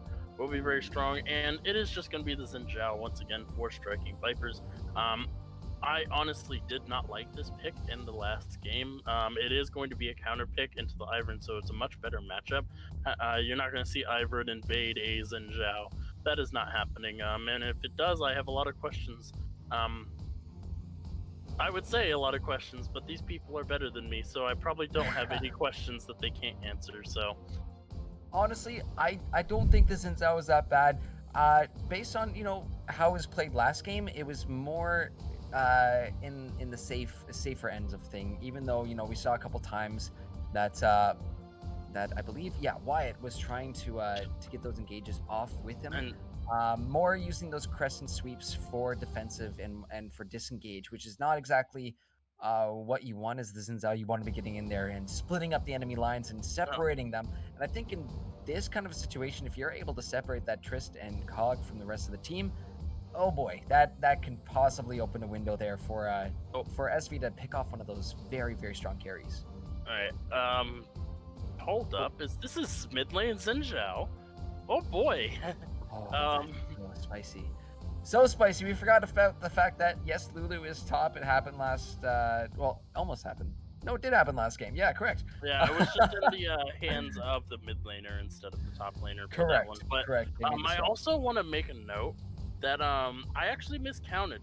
There are potentially 8 jungle bans that happen if we count the Pantheon as a jungler, which he can still jungle, though not very well anymore, and Morgana. Morgana is a very strong jungler right now, so we count those up. Besides the placeholder ban, 8 out of the 9 champions are jungle bans. So, and I think actually SV might be a little bit out of order right now. I think it's worst. The support is going on that Lulu, as we'll see on our screens in a few seconds when we flip back to the PentaQ version. That they're just a little bit of out of order here, but our lovely Salt Spreader will fix that up once we get into game. So pretty standard stuff, I would honestly say, coming out of SV this game. You have your kind of bruiser-ish top lane with the Wukong, the Xin Zhao in the jungle. Galio definitely safer to be bringing out in that mid lane, especially the fact that it's we are going to be seeing it. Oh no, not go against the brand. So actually going to have a little bit more of a difficult time than anticipated, as it will be the Cog and brand bot. Very, very strong but squishy bot lane there from MAAD City. It can do a lot of damage, but if they get jumped on, which Wukong, Xin Zhao, and Galio can really help with, it's very scary. So it really comes down to how these teams play. Because if these team fights kind of go extended, that living artillery from Yumichi on the Kog'Maw is going to be absolutely brutal. And the pyroclasm from the brand, especially around those Dragon and Baron fights when teams tend to clump up, is not going to be fun. It's not going to be a fun time. There's a lot of damage that can come out from the side of MAAD City. So I'm hoping SV can maybe, make those picks. Look for those picks to go into these major objective fights at a numbers advantage.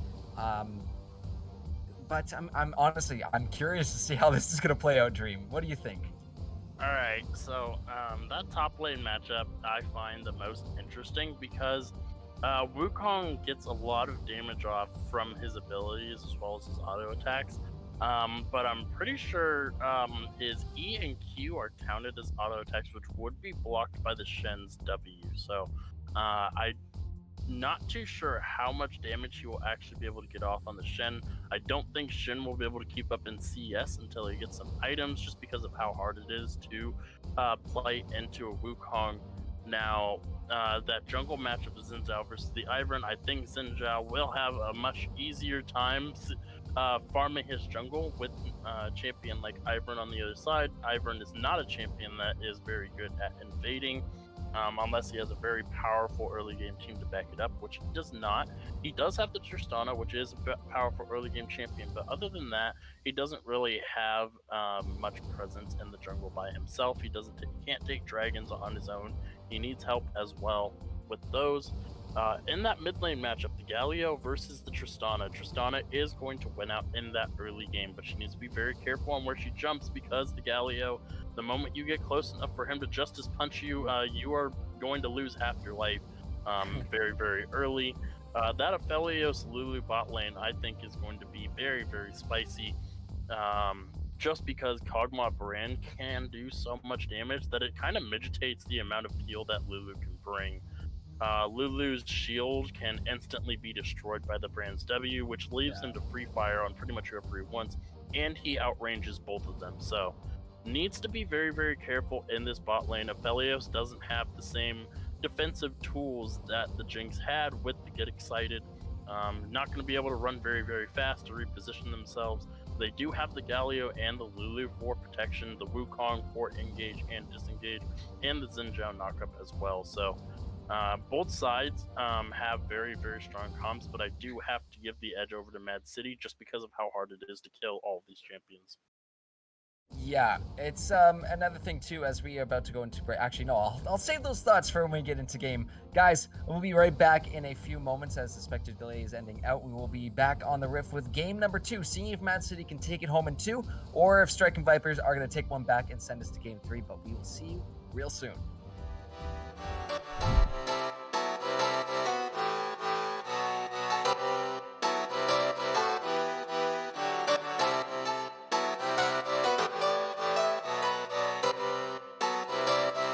I saw you smile from across the bar.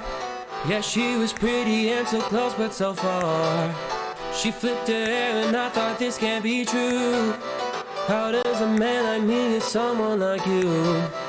And then she looked at me and I was confused. Everyone here can't be the one that she'll choose. And I looked back and saw the spark in her eyes.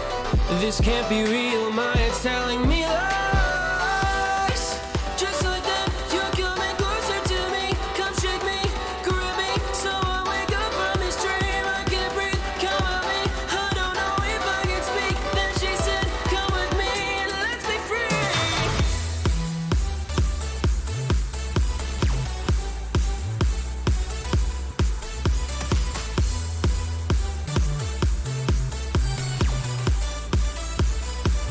Off the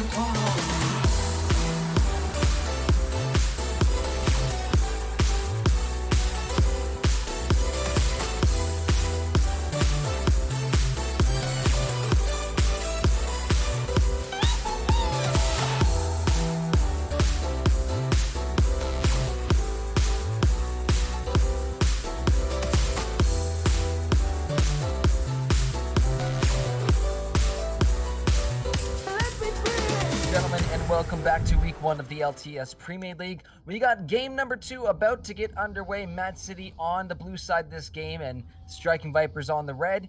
But Mad City currently a game up and with a very strong team comp here. And I gotta say the same for both sides looking very strong. But I want to keep my eye on Turtles this game. The rotations they were making last time in game number 1 were absolutely incredible. We saw the CS differential kind of got out of control there. So I'm very interested to see what kind of pathing Turtle is going to be taking, especially the fact that they are on this Ivern. So the fact that there's also going to be the ability to share the buffs with his teammates, I think this is going to be absolutely lovely start for the side of Mad City if Turtles can get those rotations going similar to what we saw there in game 1. I'm just reading the banter between these two Yeah, teams. me It is too. quite hilarious. Talking about how apparently Striking Vipers, they lose a banned game 3 because they they did get an LCS order. That is not a thing, by the way. That is not an actual thing. There was just too many people in the lobby for them to get an LCS order. It's perfectly fine. But Legends production team suffering from success. I know it's it gets a little bit crowded in there, but yeah, it's always nice to see some friendly banter, especially nice and early into the season between these two teams. So this is where we get to see the start of these stories being made and the start of these all the banter that I'm sure we will eventually see throughout throughout this split. But LTS has always been very fun getting to know some of these players and their play styles. And I think we're starting to see a little bit of that tonight as we are now into this game, 2 minutes in. And let's see what these teams have to offer here in game number 2 tonight, Dream. yeah, going ahead and looking quickly at the runes, the one that I want to draw attention to is that Predator Galio in the mid lane. Going to be able to rotate very, very fast as level 2 is reached for the side of Mad City's bot lane, and they are going to put a lot of damage down onto that Aphelios, as damage is going to be put onto that top side, but as Shen, he will be perfectly fine. The minion is going to take that stun, protecting the Aphelios, but oh no, Yetsu. No. Yetsu might be in some trouble. The heal's coming out from him as well too, as Yumichi just firing away. But oh, look at this, the flash, the stun. He's burning down. Yetsu's actually going to flash away as well as Mad City again pedal to the metal this early game to get, or at least try to find that first blood, but it is going to force him back away. Almost stopped him too. It is going to force away that back very early. So again, ideal for what Mad City is known for doing, which is getting that advantage very, very early on in this this game. Yeah, like we said, Brand Kog'Maw does a lot of damage early. They're going to be rewarded with the plating 3 minutes into the game. They're going to feel very, very happy about that. Aphelios returning to the lane with just some boots, as Ivern does exactly what I thought he was not going to do, which was try and invade that bot side jungle. Does have a camp lead over the Xin Zhao, though.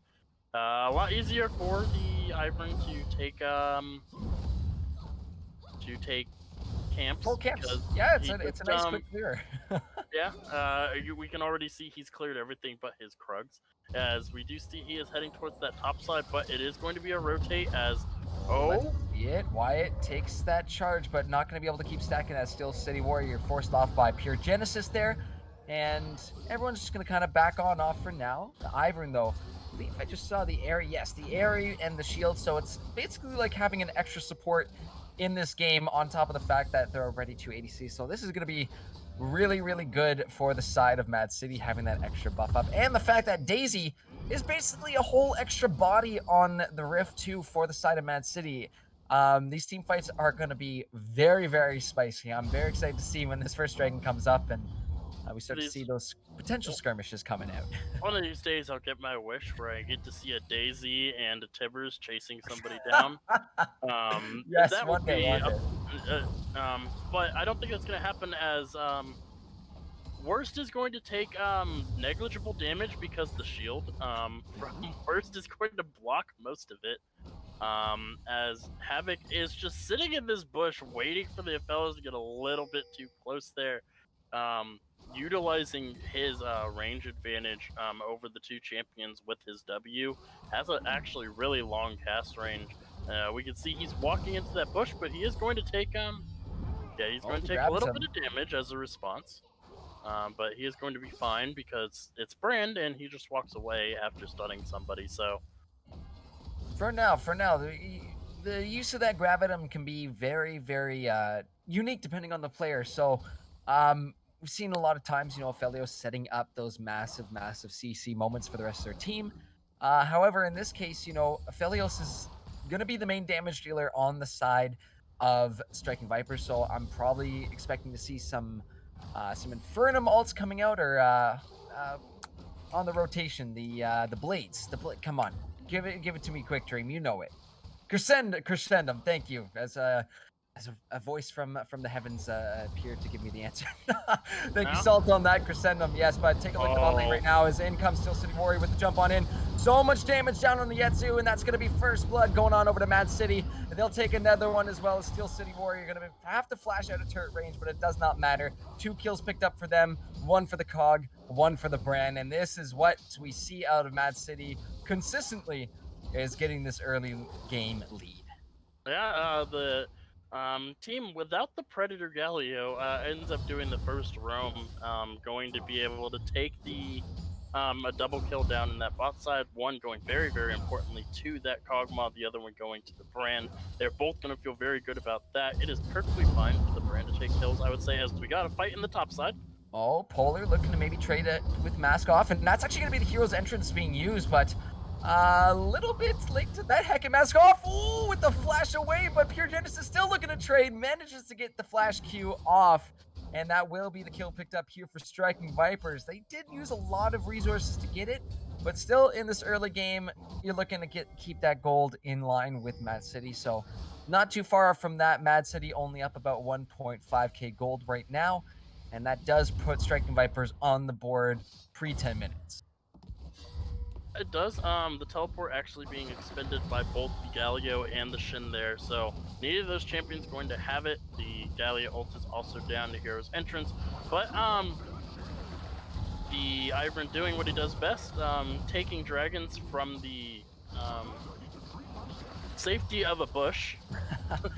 Pure Genesis walking down, but only going to drop a control word, as that first one is going to get picked up here by the side of Mad City, and Infernal up in 5 minutes. I think Cloud Infernal equals Mountain is going to be my prediction. I was right on last. Infernal is in some trouble right now. However, Stand United being used to shield him up. Here comes the Shen. Mask Off is here. Wyatt going to get taunted up as well too, as the rest of the members of Striking Vipers looking to turn it in, and on to Yimichi they go. They take him out, but Steel City Warrior stepping up as well too. This is a bit of a messy fight from both sides, as Polar trying to jump onto this Tristana. Everybody's in awkward positions, but it will be Steel City Warrior taken down by Wyatt. Mask Off able to dash on over the wall, but followed by the flash from Polar, looking to trade in this Wukong. Is going to back up with the rest of his team. Does not want to risk this Brand until the rest of his team comes to show up, but Havoc going to flash on out, dodges that Galio E, as thumbs up will be flashed there, and everyone just takes a step on back. Let's see, Ocean and Cloud Infernal. It says here for me Ocean. But we will see. This is still very, very old, so I'm prone to a lot of mistakes. True, we put so much data in that updated one. That's unfortunate. It disappeared on you there, but yeah, there was a bunch of games where we thought we were right. Oh, Havoc. Havoc getting a little greedy there. Actually, the Yetsu almost died there in that fight. Had the bomb, and Kog'Maw managed to get the explosion on him, had the bomb on top of him, but luckily Lulu was there with the shield, just barely to save his life at the very end, as the Ivern is going to just go ahead and take his camps the way he knows best, but much different Xin we are seeing this time around. Not getting invaded quite as hard this time around means he is ahead in CS. He has 2 kills under his belt. This game is going a lot better in the early game for Striking Vipers. Only those 2 kills on the side of Mad City from the first blood and the second following up kill. Other than that, it has been Striking Vipers game to control so far.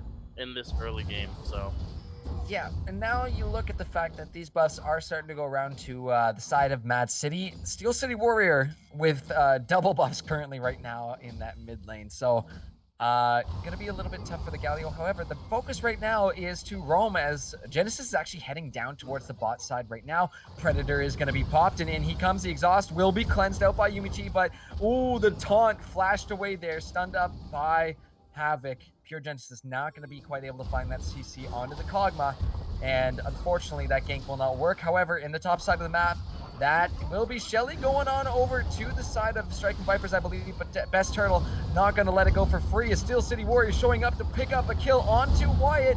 Wukong trying to spin around with that Cyclone. He will trade one back, and now in comes the hero's entrance from Galio, trying to find that ton as well too. Will land onto one. Steel City Warrior getting low. Polar with the double kill, and that bomb is going to be ticking down. However, Mask Off is probably next to drop. Will he able to get to trade? No, he will not. Polar picks up a triple kill here at 11 minutes in, and that is massive for the side of Striking Vipers. Wukong is going to be feeling so much better after his next back. yeah, unfortunately, with Wukong picking up the Rift Herald, it does kind of railroad the location where that Rift Herald is going to be taken. But honestly, with the 3-0 Wukong, having him use it in the top side isn't too terrible. He is going to feel very, very good about that. And remember, MAAD City started that fight. They thought they could take it, but the Galio ultimate coming in just in time to make sure that it wasn't a completely bunked play, as a little bit of nothing's trade happening back there. and forth. Havoc takes the worst of that. The Crescendum currently up is it's no joke. It is no joke when you see a Felios running around with multiple stacks of that Crescendum. So you do not want to be too close to him, because that attack speed only gets faster the closer you are to him. So I think MAAD City just need to respect that kind of damage that is in the hands of Yetsu at the moment, as see Pure Genesis potentially walking down here, but does not have Alter TP to get down there. Only the Predator is back up right now, and MAAD City has numbers all over the side of the Dragon Pit right now, as this next Infernal is up in 20 seconds. Yeah, going to be very, very interesting. See if we do get the Ocean Soul, going to be very, very strong for both of these teams. If not, the Mountain Soul is also very, very strong, because both these teams have two very, very strong tanks, the Shen and the Galio. As the Rift Herald is used up in that top side, maybe to draw some... Oh, gonna hit the clone, actually, instead of the actual Wukong there with that taunt. That was very nicely timed by Polar to just pop that clone out and bait out the taunt. But oh, look at this. Nice little Gravitum paired onto Havoc is going to take him down to about half health. But we see Daisy in the back line harassing down Worst. And now, oh, this fight's going back down. Beautiful Moonlight Vigil from Yetsu picks up one. Wyatt picks up the other. And even though the Cog passive will go down, Wyatt takes a bit of damage there. Nicely played by Yetsu to help secure that one. And yeah, really well done so far, but the Calibrum and Gravitum combo, that's kind of what you're looking for, is that long range, engage, lockdown, and Striking Viper is going to go ahead and start up this Infernal right now. Not too much, I think, can be done by the side of MAAD City. That one's just going to go over, and you are right, Dream, it is going to be the Ocean Soul this game. All right, at least that part was right. Okay. Yeah.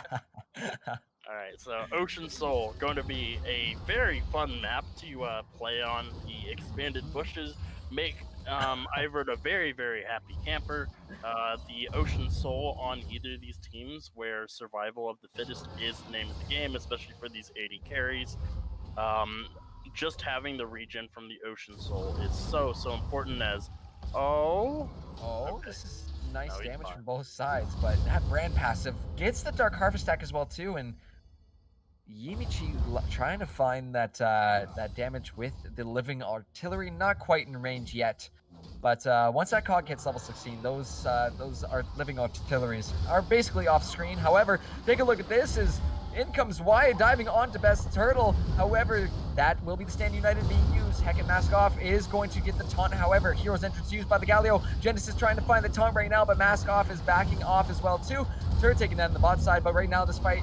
Oh, Buster Shot! Almost able to find it, but in goes Striking Vipers once more. They find one. Mask Off escaping with just a sliver of health there. As a very, very spicy back and forth fight in the jungle. Ends up being, I believe, 1-for-1 on either side. No, just one kill picked up there for Striking Vipers. And oh, this is a bit of craziness. That's the other side of the map here. In comes the Galio once again. He gets the double taunt off, cleansed by Yumichi, but it does not matter. He gets so low. Trades 1-for-1 kill. His mask off is here as well. It's just rotations and rotations from both sides.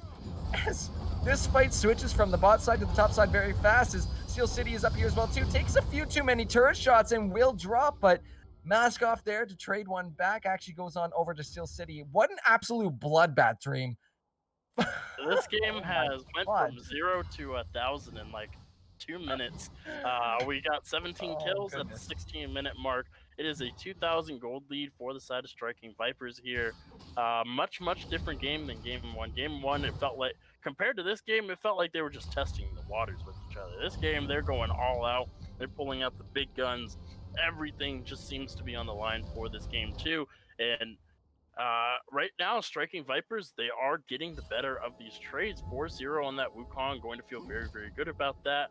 The Felios, 2 kills under his belt. The Galio, 2 kills under his belt. 3-1 on that Zinzhao as well. Even the Lulu has a kill. Unfortunately for the bot side, the brand has taken 2 of the kills. So he is going to be able to do a bit more damage. He almost has enough to go ahead and pick up that Luden's Anguish. I do believe that is its new name now. I can't. Yeah, it is Luden's Anguish. Leandri's Anguish. Leandri's Luden's. You knew which one I meant. Don't correct me, dang it. Leandri's Anguish. Thank you very much. I swear I know what League of Legends is. I know what I'm doing.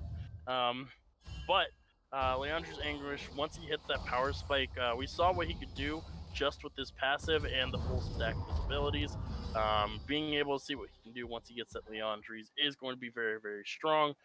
Most likely going to go for the Demonic Embrace as a second item as well. So the amount of burn that Brand can do to multiple members with those 3 items is insane. You feel like you've stopped burning, and then you're burning for the next like 10 seconds, and then you just die when you're still at half HP after he's finished his full combo because you've been burning for so long. And not only that, he also has the Ignite, which is more burn.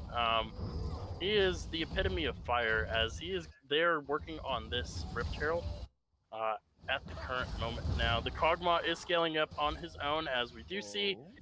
Galio is in a little bit of trouble. No, he's fine.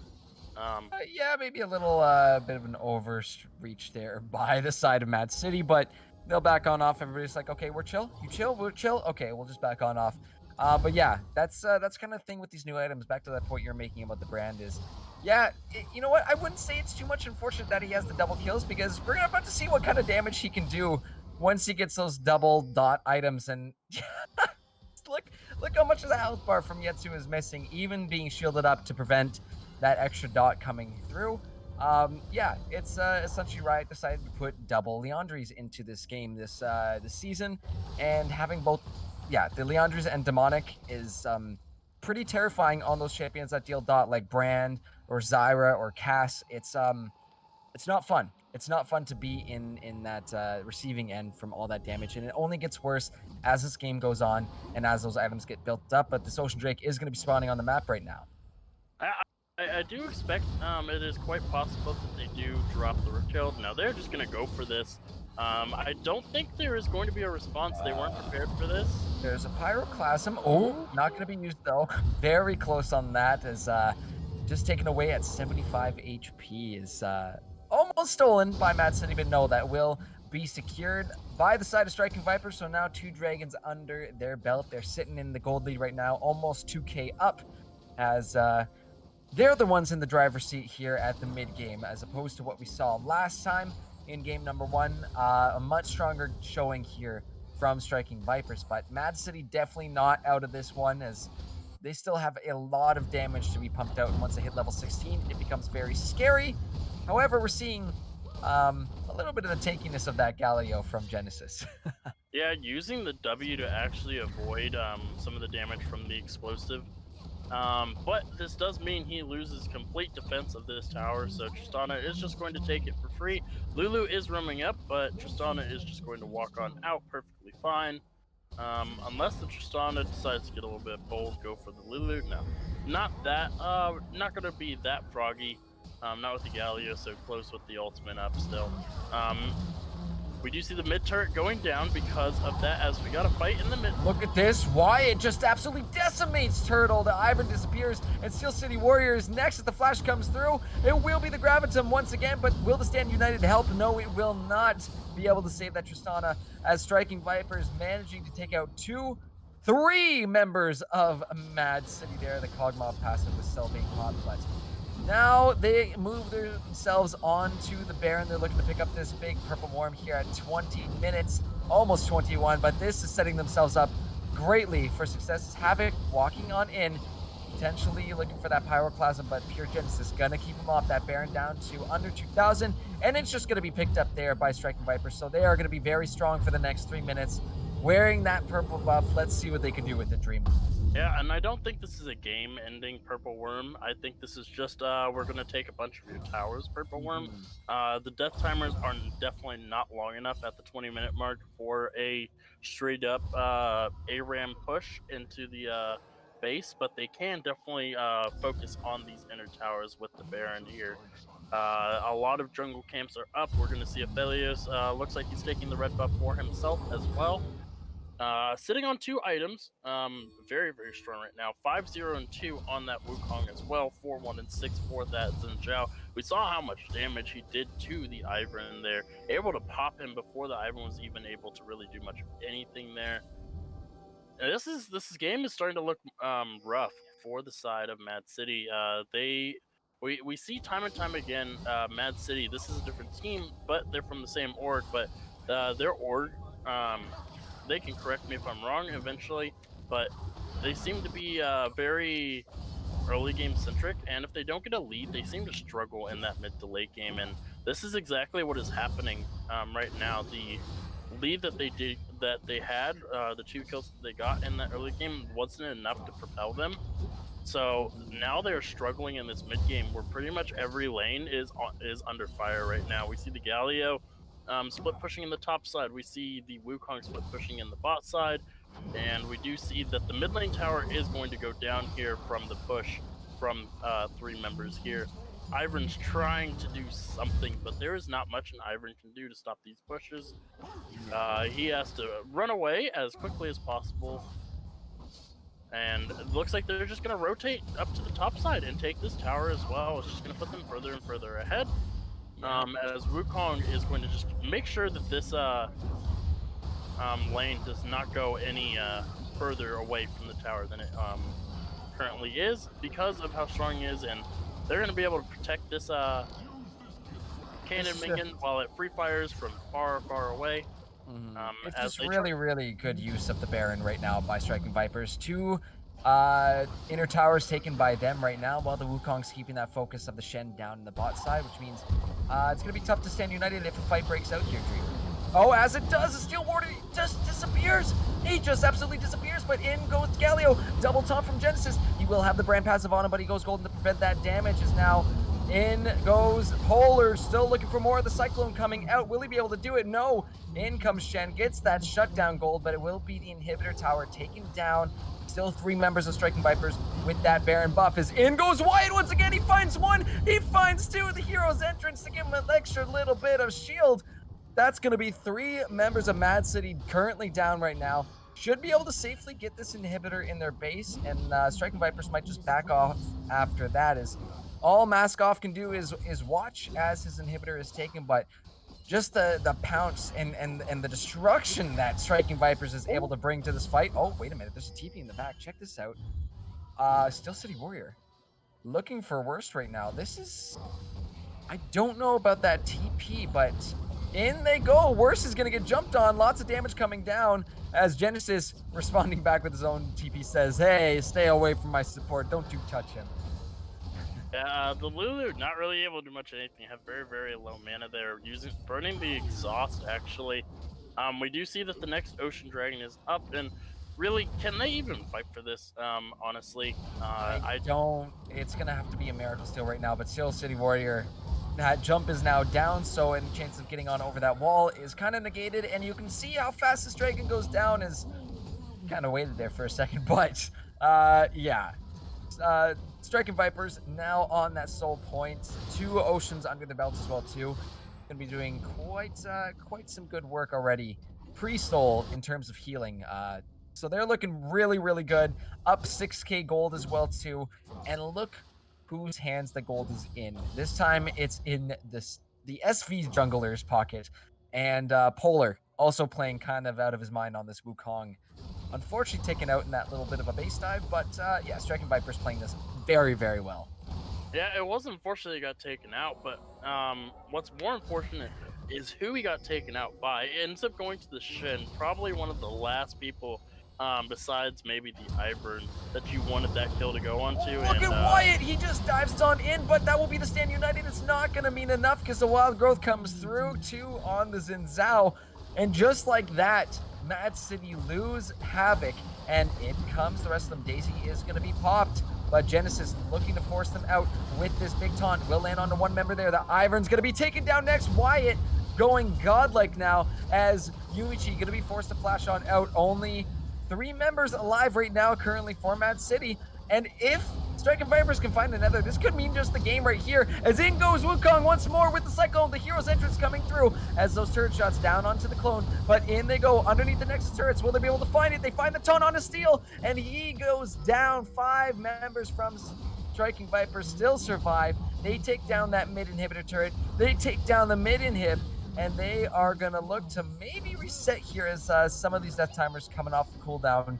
They'll just play it safe, but again, lining their pockets with the gold as they are currently up 8.5k gold here at 27 minutes. Absolute insanity so far from SV. Yeah, and the only turret standing outside of the Nexus turrets is going to be that bottom inhibitor turret. And look what's up, the purple worm has returned to the map. The first one was taken very early, which means that the second one comes up very fast, and that's exactly where they're headed. With 2 inhibitors down, the chances of them actually rotating to try and stop this is slim to none. They don't even have vision pretty much anywhere outside their base except for a single control ward. Everywhere is lit up red, so this is going to be a second Baron going over to the side of Striking Vipers, and it looks like they're going to try and push the bot side as much as they can to try and delay the inevitable, at least not get 3 crashing waves coming at them all at once. But still, 2 Baron empowered waves coming at you all at the same time is going to be a lot to deal with.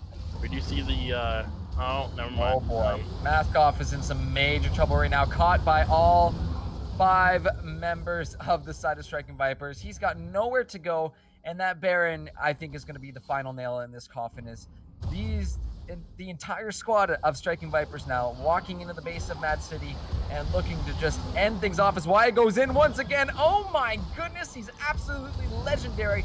Wild Growth is going to go down onto 2 to make him bigger, but take a look at the backside. Steel City Warrior trying to find one, but gets taken down in mid-flight there. Havoc has nowhere to go. He's forced off from his Nexus. Pyroclasm will be used, but only bouncing onto a couple members here.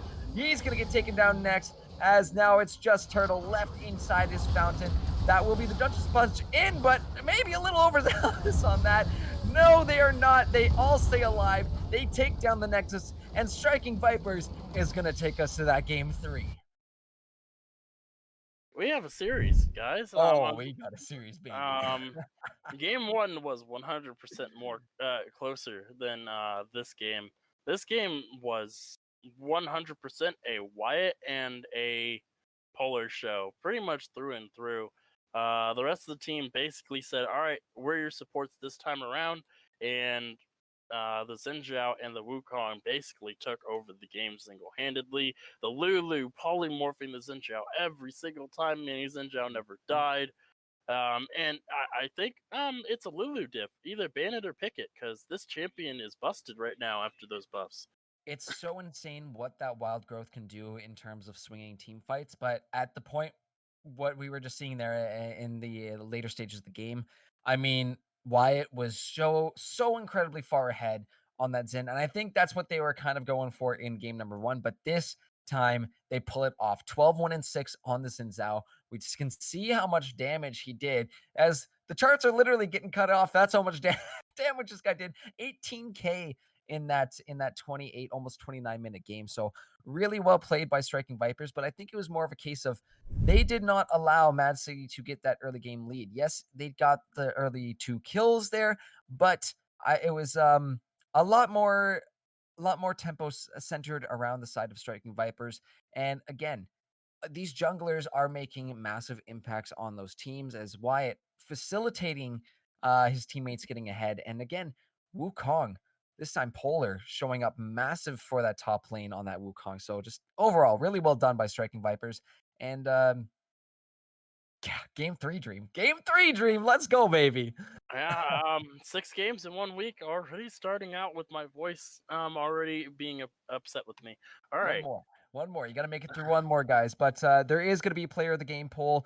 I believe that is in chat right now. Go ahead and let us know who you think deserves player of the game for that second game we just saw.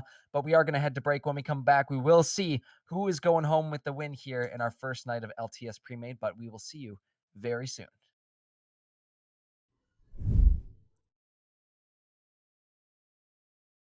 Noise.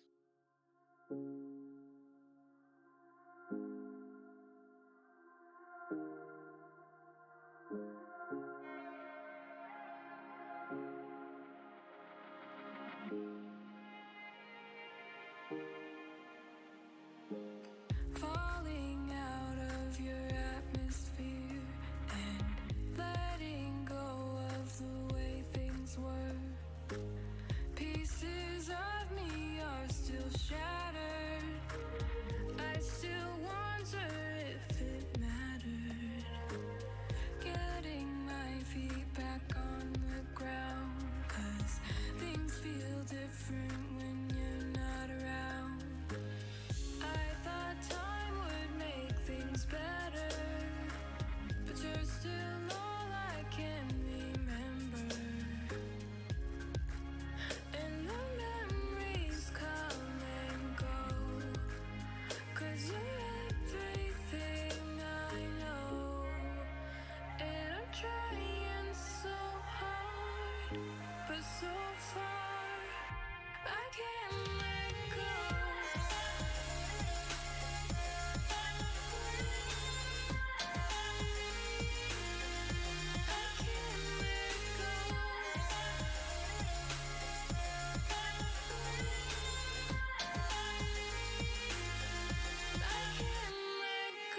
Things must be easier for you, 'cause I'm stuck here while you're somewhere new. I think of you less and less now, but I still can't figure out how. All this time has passed since you left, but somehow I struggle to forget all the places we were happy. Now they only make me empty. All the memories come and go, 'cause you're everything I know. And I'm trying so hard, but so far I can't let go.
All right, everyone, welcome back. Here we go. And player of the game is going to be Mr. Wyatt 1 in that jungle, going 12, 1-6 on the Xin Zhao, the newly buffed super carry champion, is doing so much work, making this early game look a lot better than last time. And definitely outshone the Ivern, definitely outshone the Rek'Sai from last game. So Wyatt just making a statement here, showing that he knows how the jungle works. He just needs a little bit of time to test the waters a little bit. And that's definitely what happened here in game number 2.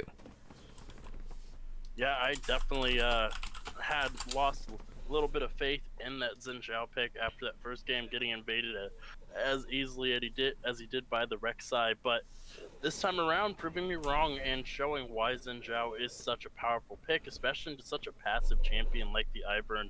Ivern was not able to get anything done besides that very good gank down in the bot lane along with Tristana. But that is the second game too. This is now game 3, so I'm interested to see what kind of adaptations we are going to have this time around for this current game, because so far this series has been very, very good, and I don't know what we expected, but this is definitely meeting my expectations for people of such high caliber. There are things, nuances that I have seen in these games that I didn't even realize were things in League of Legends until I see them do it. So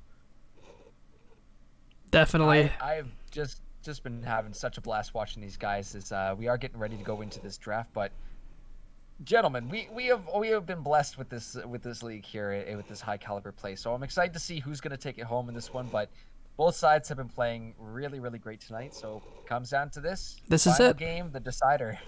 And with that, I'll send it off to you guys, and we'll get things started. I think everyone is just about ready up, so let's get draft going. Beautiful. Thank you so much, Salt, for bringing us back onto that analyst desk, seeing your lovely face and your lovely shoe collection as well, too, my brother. But now we're focusing in on this final game of the night. Game number 3, the deciding match here between Striking Vipers and MAAD City. And MAAD City, with side selection, have opted for the red side. So let's see what kind of bans are going to be coming through. I would assume pretty similar stuff to what we've seen throughout the night. The Gragas is already lined up there, and I'm sure MAAD City is going to say, Wyatt, you don't get to play your Nocturne again. We're going to get rid of that.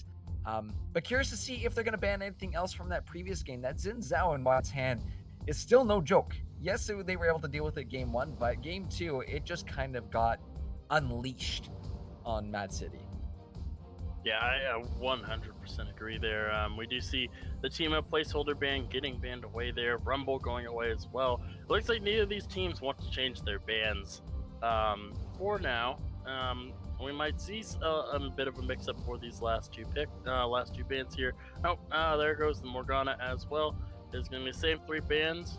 Oh, but Lulu actually going to get banned out. So you did say it was either pick or ban, and MAAD City say, we don't want to see it. We don't even want to risk it as the B1 pick. So they just decided to get it right off the board. But there's still a lot of good B1 picks at the current time. A lot of strong champions in this match. Yeah, the Tristana is open. The Seraphine is still open. Rel is still a very, very strong pick. Hasn't been touched in a little bit. Open, but it is going to be a first pick of Varus.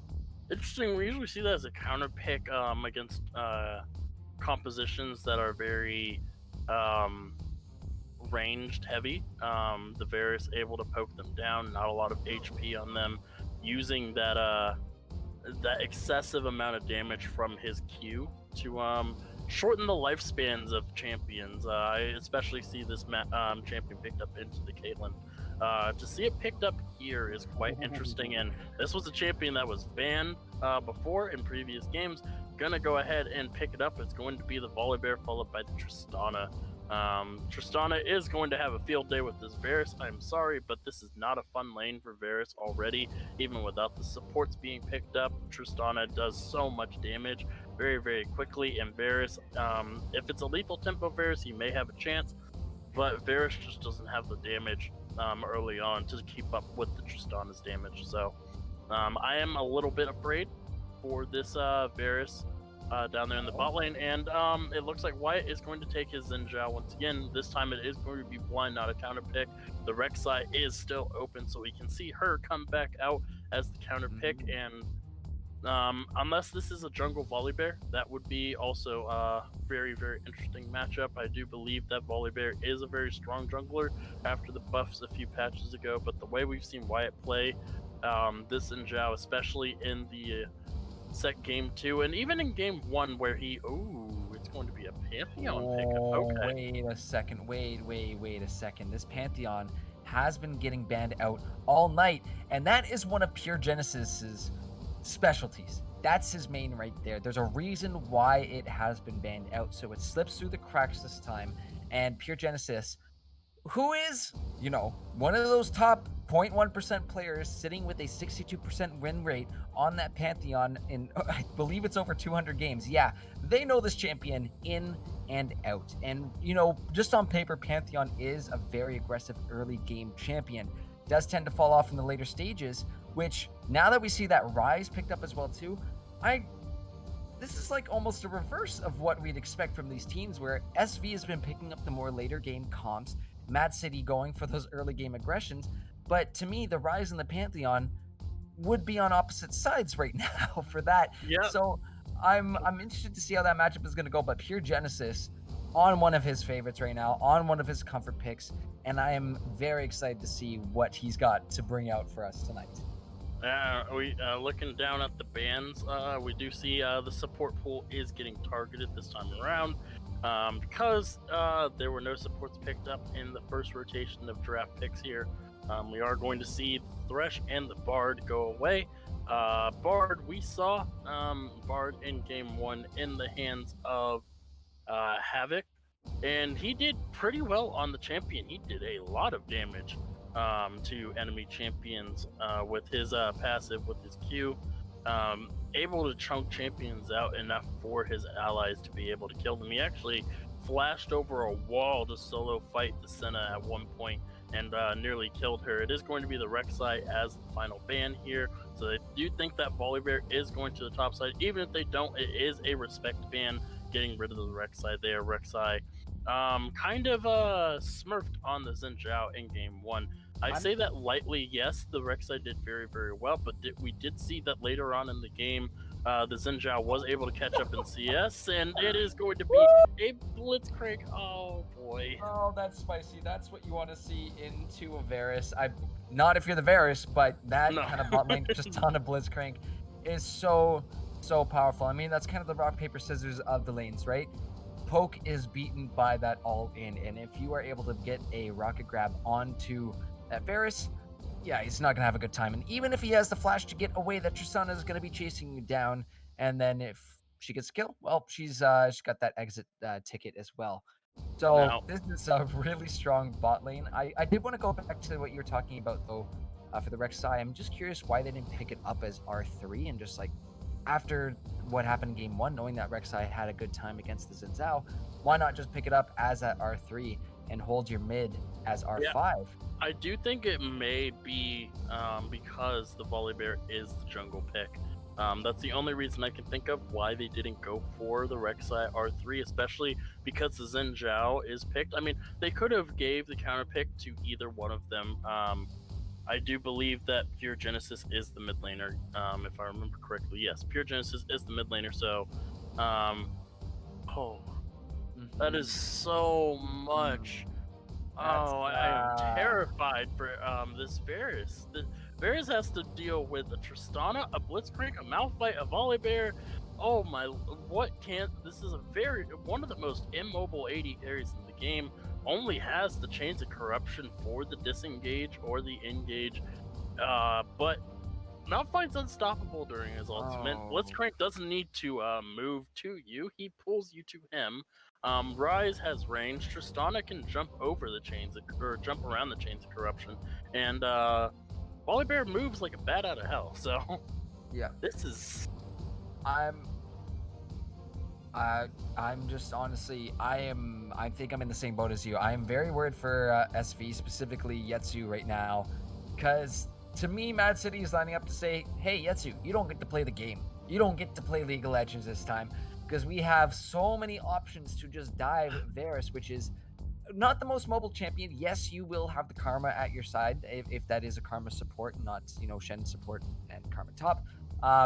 you will have the Mantra E to at least get a little bit of mobility off. But after that first gank, after that first flash is down, you can bet your bottom that they're going to be back in that bot side of the map, looking to go for that regank. So we're just waiting for the players to get ready, but also getting some nice entertainment as LTS players are pretty cool. Pretty cool.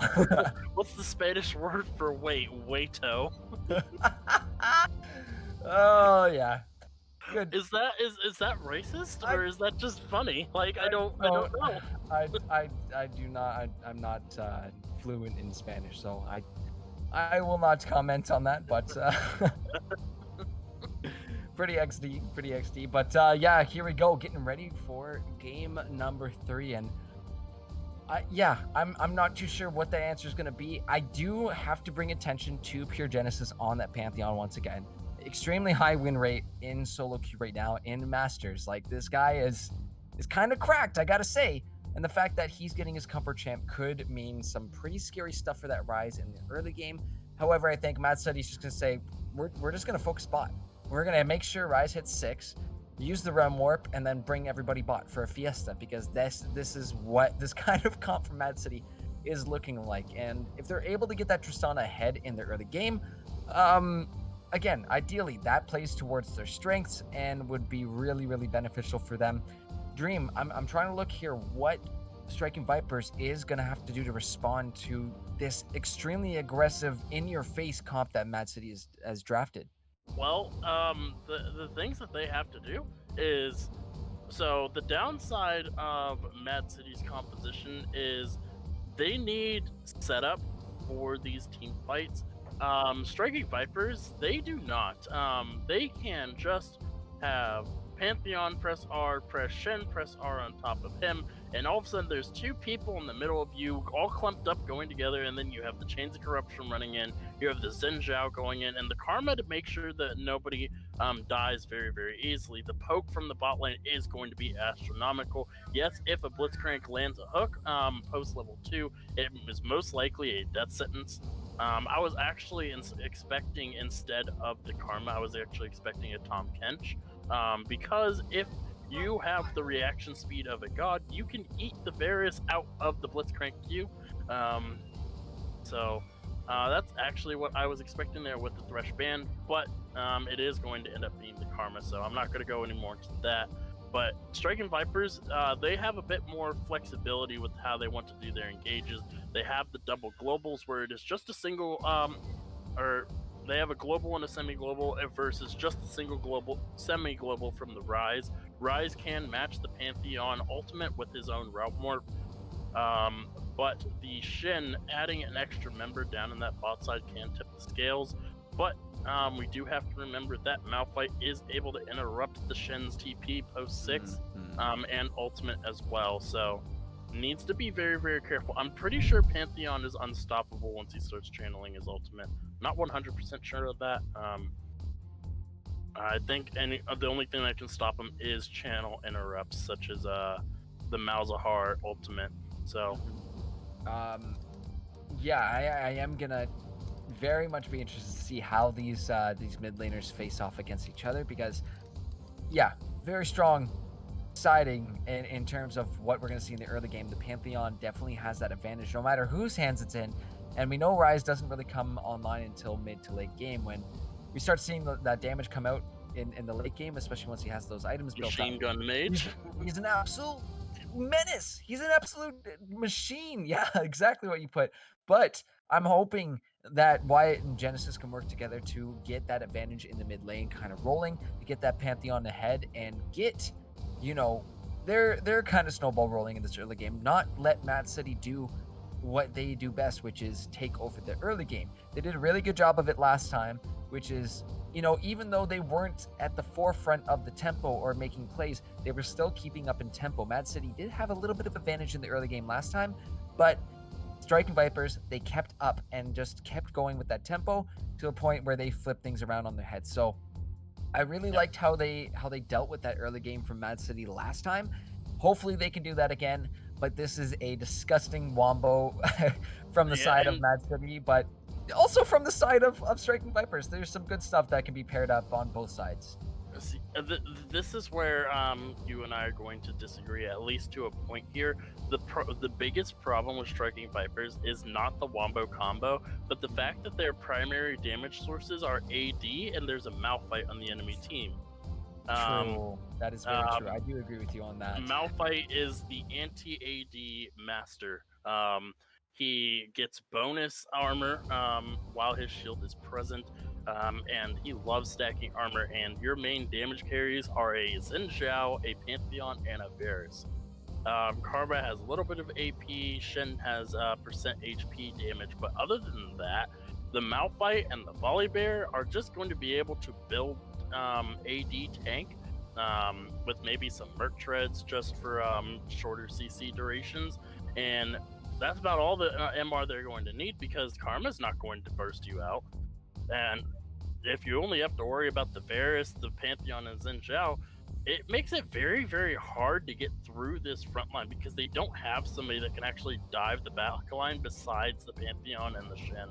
And once they get back there, do they even have the damage to kill the Tristana and the Rise? Is the question here. We will have to see, as we are going to head to break, guys, but we will be right back on the Rift very soon. Make sure to keep getting those predictions in, as they are open for another minute. Let us know who you think's going to win here in game number 3, but we'll be back on the Rift very shortly.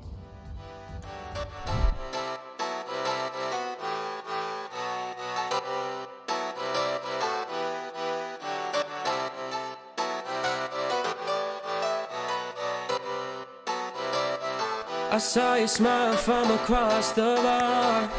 Yeah, she was pretty and so close but so far. She flipped her hair and I thought this can't be true. How does a man like me get someone like you? And then she looked at me and I was confused. Everyone here can't be the one that she'll choose. And I looked back and saw the spark in her eyes. This can't be real, my head's telling me lies. Just like them, you're coming closer to me. Come shake me, grab me, so I wake up from this dream. I can't breathe, come at me. I don't know if I can speak. Then she said, come with me and let's be free.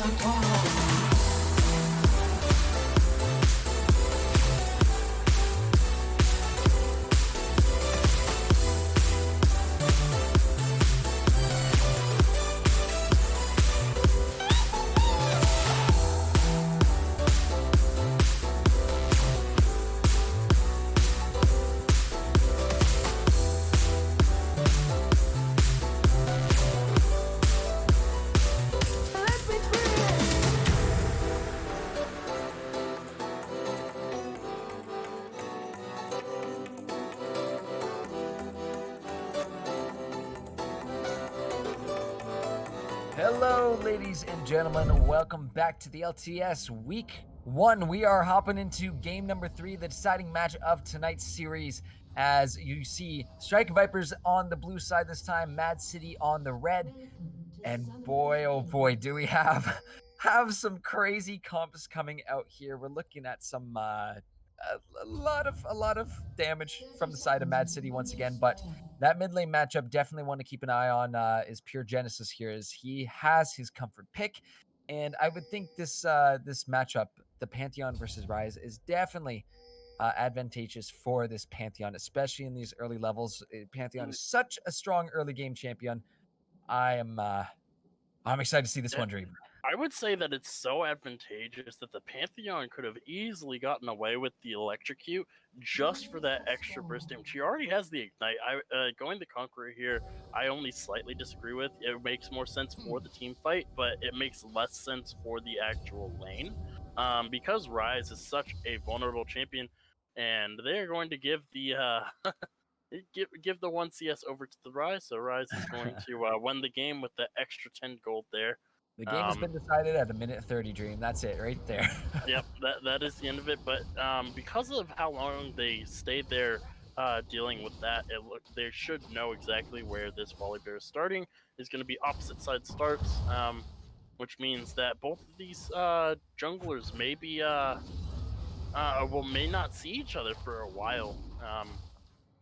Which I think is advantageous for Wyatt. His level 2, he has struggled in the level 2, especially against the Rek'Sai, level 2, level 3, and I do believe Volibear, once he hits that level 3, is very, very difficult to actually deal with, even for a champion in the early game as strong as Xin Zhao. But I want to bring our focus back to this mid lane here.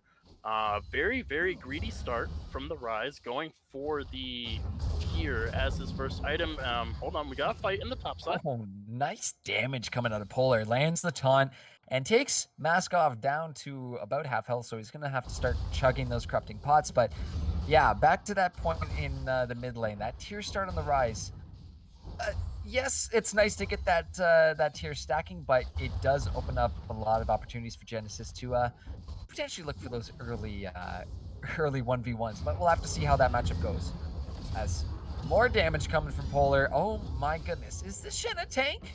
I'm sorry, this is a tank champion, right? Remember, Correct. he does percent HP damage with those autos, with those empowered Also true. autos. That is And- why it hurts so much. And on top of that, it's the Comet coming out from Maskov, so it's going to be an AP Malphite. Even has inspiration secondaries. However, look at this. Oh, very close. The flash for flash response. They do not want to deal with that as Maskov catches the Pantheon just out of the corner of his eye, out of his vision. Stays alive for now, but he's not having a nice time so far in this top lane. Because the Pantheon did do that roam up to the top side, there is no flash, and now Xin Zhao is paying a visit to this top side as well. Wyatt taking a turret shot there, still has the double buffs on, and pings are coming out, so they know exactly where Wyatt is. And is he going to be able to get this back off? Nope, stops him with that, and just kind of waiting for this wave to be pushed in here from Polar. Maskov is in a bit of a troublesome situation right now, and not too much he can do about it. He's not level 6. He won't be able to answer with this unstoppable force. So this is a sticky situation, but a lot of time actually being used by Wyatt to try and actually pick up this, as Turtle is down in the bot side, taking away his Krugs, and maybe even setting something up in this bot side of the map. Oh, Rocket Grab going to be flashed away there by Yetsu, but another Summoner exchange is back up in the top lane. That TP will be coming through on top of Polar. Maskov doing some good damage, but only has a Ruby Crystal under his belt, so not enough to probably take out the Shin quite yet. No, definitely not, and the CS lead is just getting bigger and bigger. The Shen is at sub 50% HP, but he's gonna be perfectly fine with that. Because it is so hard for the Malphite to actually get do any significant damage, as we do see that, as I expected, it is so hard for the botlet side of MAAD City to actually step up here.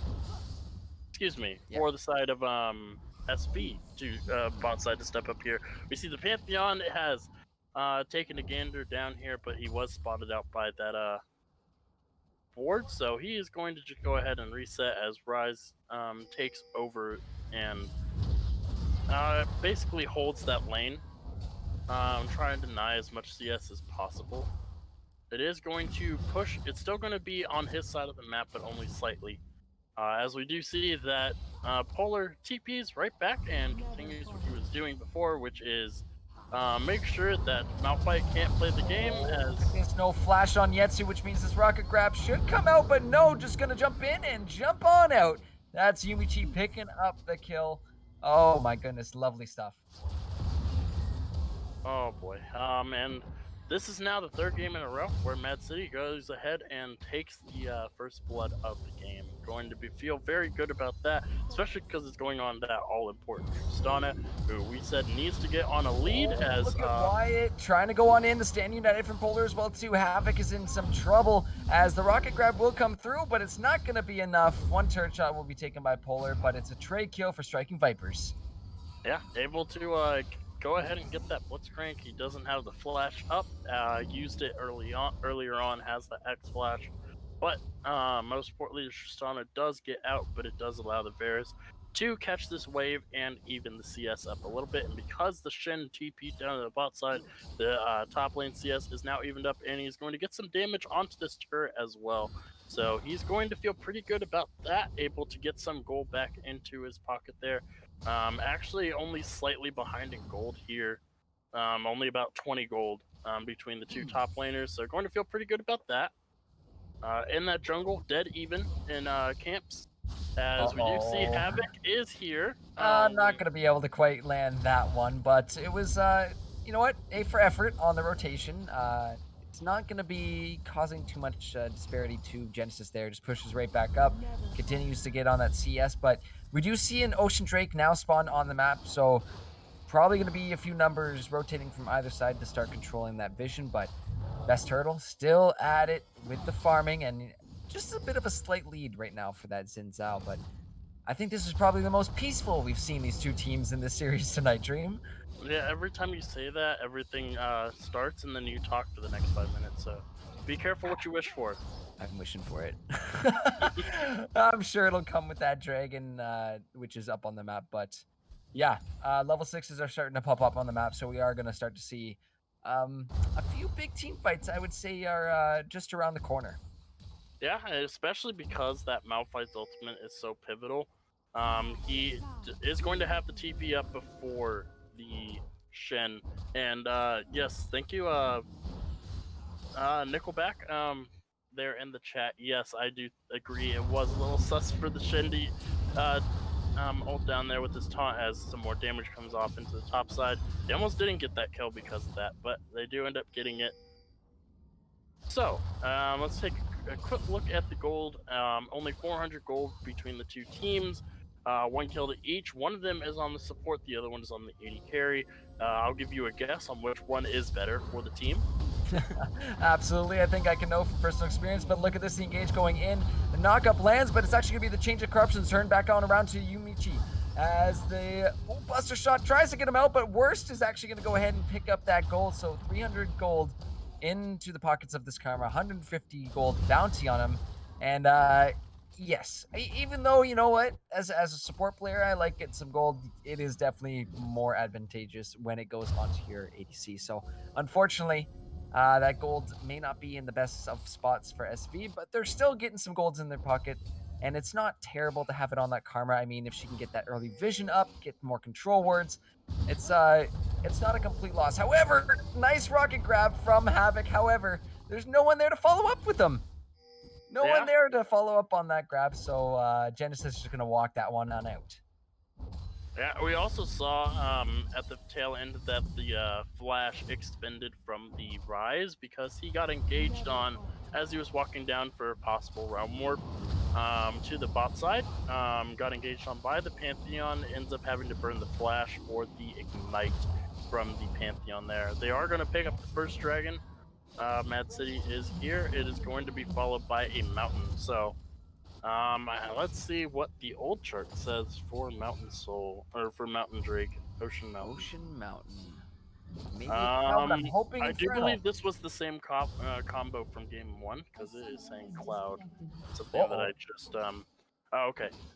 We are so far behind the teams that it was a pause, and then they readied up before we even got to see an actual pause. So. All right. Well, Havoc is back in this game. We can see that he's back, but very quick pause behind the scenes. Thankfully, we don't have to wait for that. As Harold's actually going to be popped in this mid lane right now. Both Wyatt and Genesis floating around here, maybe looking to punish this, but do need to be careful of Havoc, and there will be a little bit of plate gold going into the pockets here of Striking Vipers. But let's see what they can do with it. As only 11 minutes into this game, it's about a 500 gold lead right now for the side of SV, and waiting on something big. I feel like that kid out of Incredibles. What are you waiting for? I know, something incredible, I guess. As it's just gonna line up. I mean, it's the calm before the storm. You can see everyone up is farming really well. We're getting vision down, and it's leading up to what I think is going to be some massive team fights, which could be these deciding factors here in this one is how these teams kind of play out these team fights. Who's more patient? Who's making these picks faster? Who's reacting faster? It's really going to come down to a game of numbers, I believe, in these fights. But we'll have to see if SV can keep going, because Mad City does become quite scary if this game goes late. Speaking of delaying the game to go late, I am actually very, very surprised at how well or how safe this Rise has been, enough to make sure that he's able to scale perfectly fine. Already almost done with his tier. He also has the CS advantage in that mid lane. No kills, no assists for either, and no deaths for either of those. So Rise is winning out on this matchup overall. We haven't seen that pivotal Pantheon ultimate just yet. Pretty much anywhere we have seen Rise try to move for the realm warp, but hasn't used it.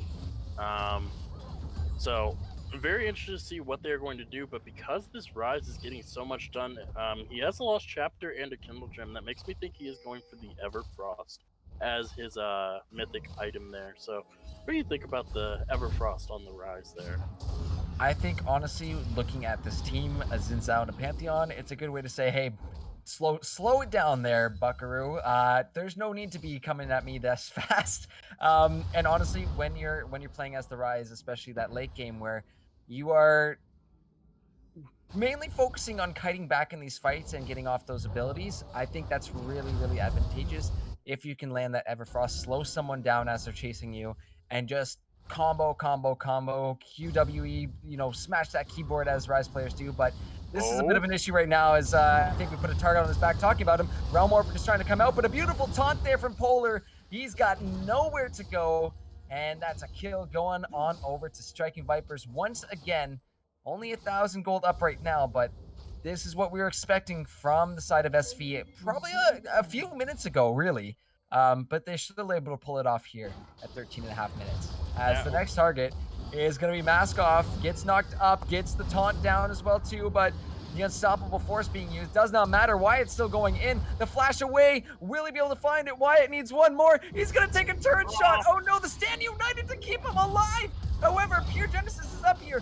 Flashes on over the wall. They cannot get him. He makes it out. It's the great escape. He's back in right there, and probably able to take a nice sigh of relief as he just escapes with a sliver of his health bar remaining. Very close. He trades not his life, but he trades the flash and his ultimate for 2 flashes from the enemy team there. I think they're going to be very good at that. But look at Bot, that's the rocket grab onto Yetsu there. Just exploded by Yuichi, as that will be another kill found. This is kind of what I was expecting. Just as we were thinking about watching SV pull off those kind of picks in the mid lane, this is what we were expecting from Mad City here, and now we're seeing it as a bit of a fiesta in the bot lane, but this is what you can do when there's a Varus on the map. You send the volley, the Malphite, and the Blitzcrank. Just absolutely face forward into this. And yeah, the damage coming from Yuichi on that Tristana is going to be enough to clean it up. You can see that first turret now being picked up by the side of Mad City. And they are just going to tie up that goalie now, even on both sides. Yeah, and Karma playing with fire a little bit, poking the bear with the autos. Especially with the Blitzcrank right around the corner, a little bit ambitious as the Dragon is started up, but they are here. Yeah, the TP's coming through as well too. Wyatt's gonna get it quite low. The Crescent Sweep coming through, and he's able to take down Best Turtle. So now Mad City without their jungle, beautiful rocket grab. Worst is gonna go golden to stay alive, and now Genesis trying to look for Yumichi, but he will flash on over the wall back to safety. SV turning back onto this Mountain Drake, but Mask Off is here. Does have the Unstoppable Force available in a little bit, but won't be in time for this Dragon. So that one's going to go on over to the side of Striking Vipers. Rocket Grab still there, and wait a minute, Havoc, what are you doing? It's support on support violence. Oh no, he finds out this Karma, but at what cost? He's getting chased down, and I think he just accepts his fate. I'm too far in this jungle, and he will get traded back on over to Wyatt. But a Dragon apiece for each team. We are going to see a Cloud Soul this game. So the need for speed is definitely going to be a key factor here for these teams. It's just rotations after rotations. And really, these games keep coming down to who can rotate, who can respond better, or who is being more proactive in their rotations. Because that's really what we're seeing right now from Striking Vipers. They're just there. they're ready to go as a 4 or 5 man squad, and there's not much you can do when you get picked out on the backside of a fight like that. Yeah, I mean, they blew so much their cooldowns chasing down that Varus and Karma in the bot side, and we did see that the Malphite did show up, but he didn't have ultimate because he got chased by 3 members, having to burn everything to get away from them. Oh no, that's the grab over the wall. Genesis will get that, believe, just that little bit of shield there from the Karma. It almost looked like the Shen stand united, but I was just checking the ultis along the side list there. I was like, did he just? No, he did not. But he stays alive there. It just shows you how scary this Blitzcrank is, and how aware you need to be of that that vision, even though he wasn't really even on vision. But obviously going to be looking for those picks. They're going to be so clutch if MAAD City can find really anybody walking out of place here in the Rift. And I do like this from the side of MAAD City, putting the Rise into the side, Rise and Tristana into side lane, so they can continue to scale up separately and allow the 3 beefy boys to push in the mid lane, because they do a lot of damage on their own. We do see that the Volibear is heading towards the spot side, maybe for a little bit of safety. Looks like he's going to be the escort for the Rise as the Rise walks towards the mid lane here. Tristana is also walking towards the mid lane as well. Looks like going for that rip up before she gets here. So it looks like mid lane is the focus. We could get another fight very, very soon here. And you can see the little bit of poke coming up from Varus. Barely scratching mask off. Already has the steel-plated plated steel caps there. Ninja tabbies in our hearts. Let's all be honest here. But yeah, you said it in draft 2. This Malphite is the tanky version. He's the 80. He's the armor version of what Galio is in terms of magic resist. So just the base stats alone is enough to slow down that Varus and the damage output, but it's only going to get worse as those items keep coming through. And even though he went Comet, we still see the Sunfire Cape on him, which I do like, because like you mentioned in draft, a lot of 80 damage on the side of Striking Vipers, but we'll see the Herald spawned up in this mid lane. Yeah, I do think that there was not a chance that he was going for an AP build. They have more than enough AP between the Blitzcrank and the Rise. They needed the tank. Volibear can only do so much. And with the amount of AD on their team, going for the tank build is the smarter play. But we also see, like, I just hovered over the Malphite and just to see what he was sitting at. And with those 2 items in his inventory, he's sitting on 217 armor. He is. Oh my goodness. Already 207. I mean, it goes back down once his shield is broken. He is a little bit squishy. Does have a bit less armor.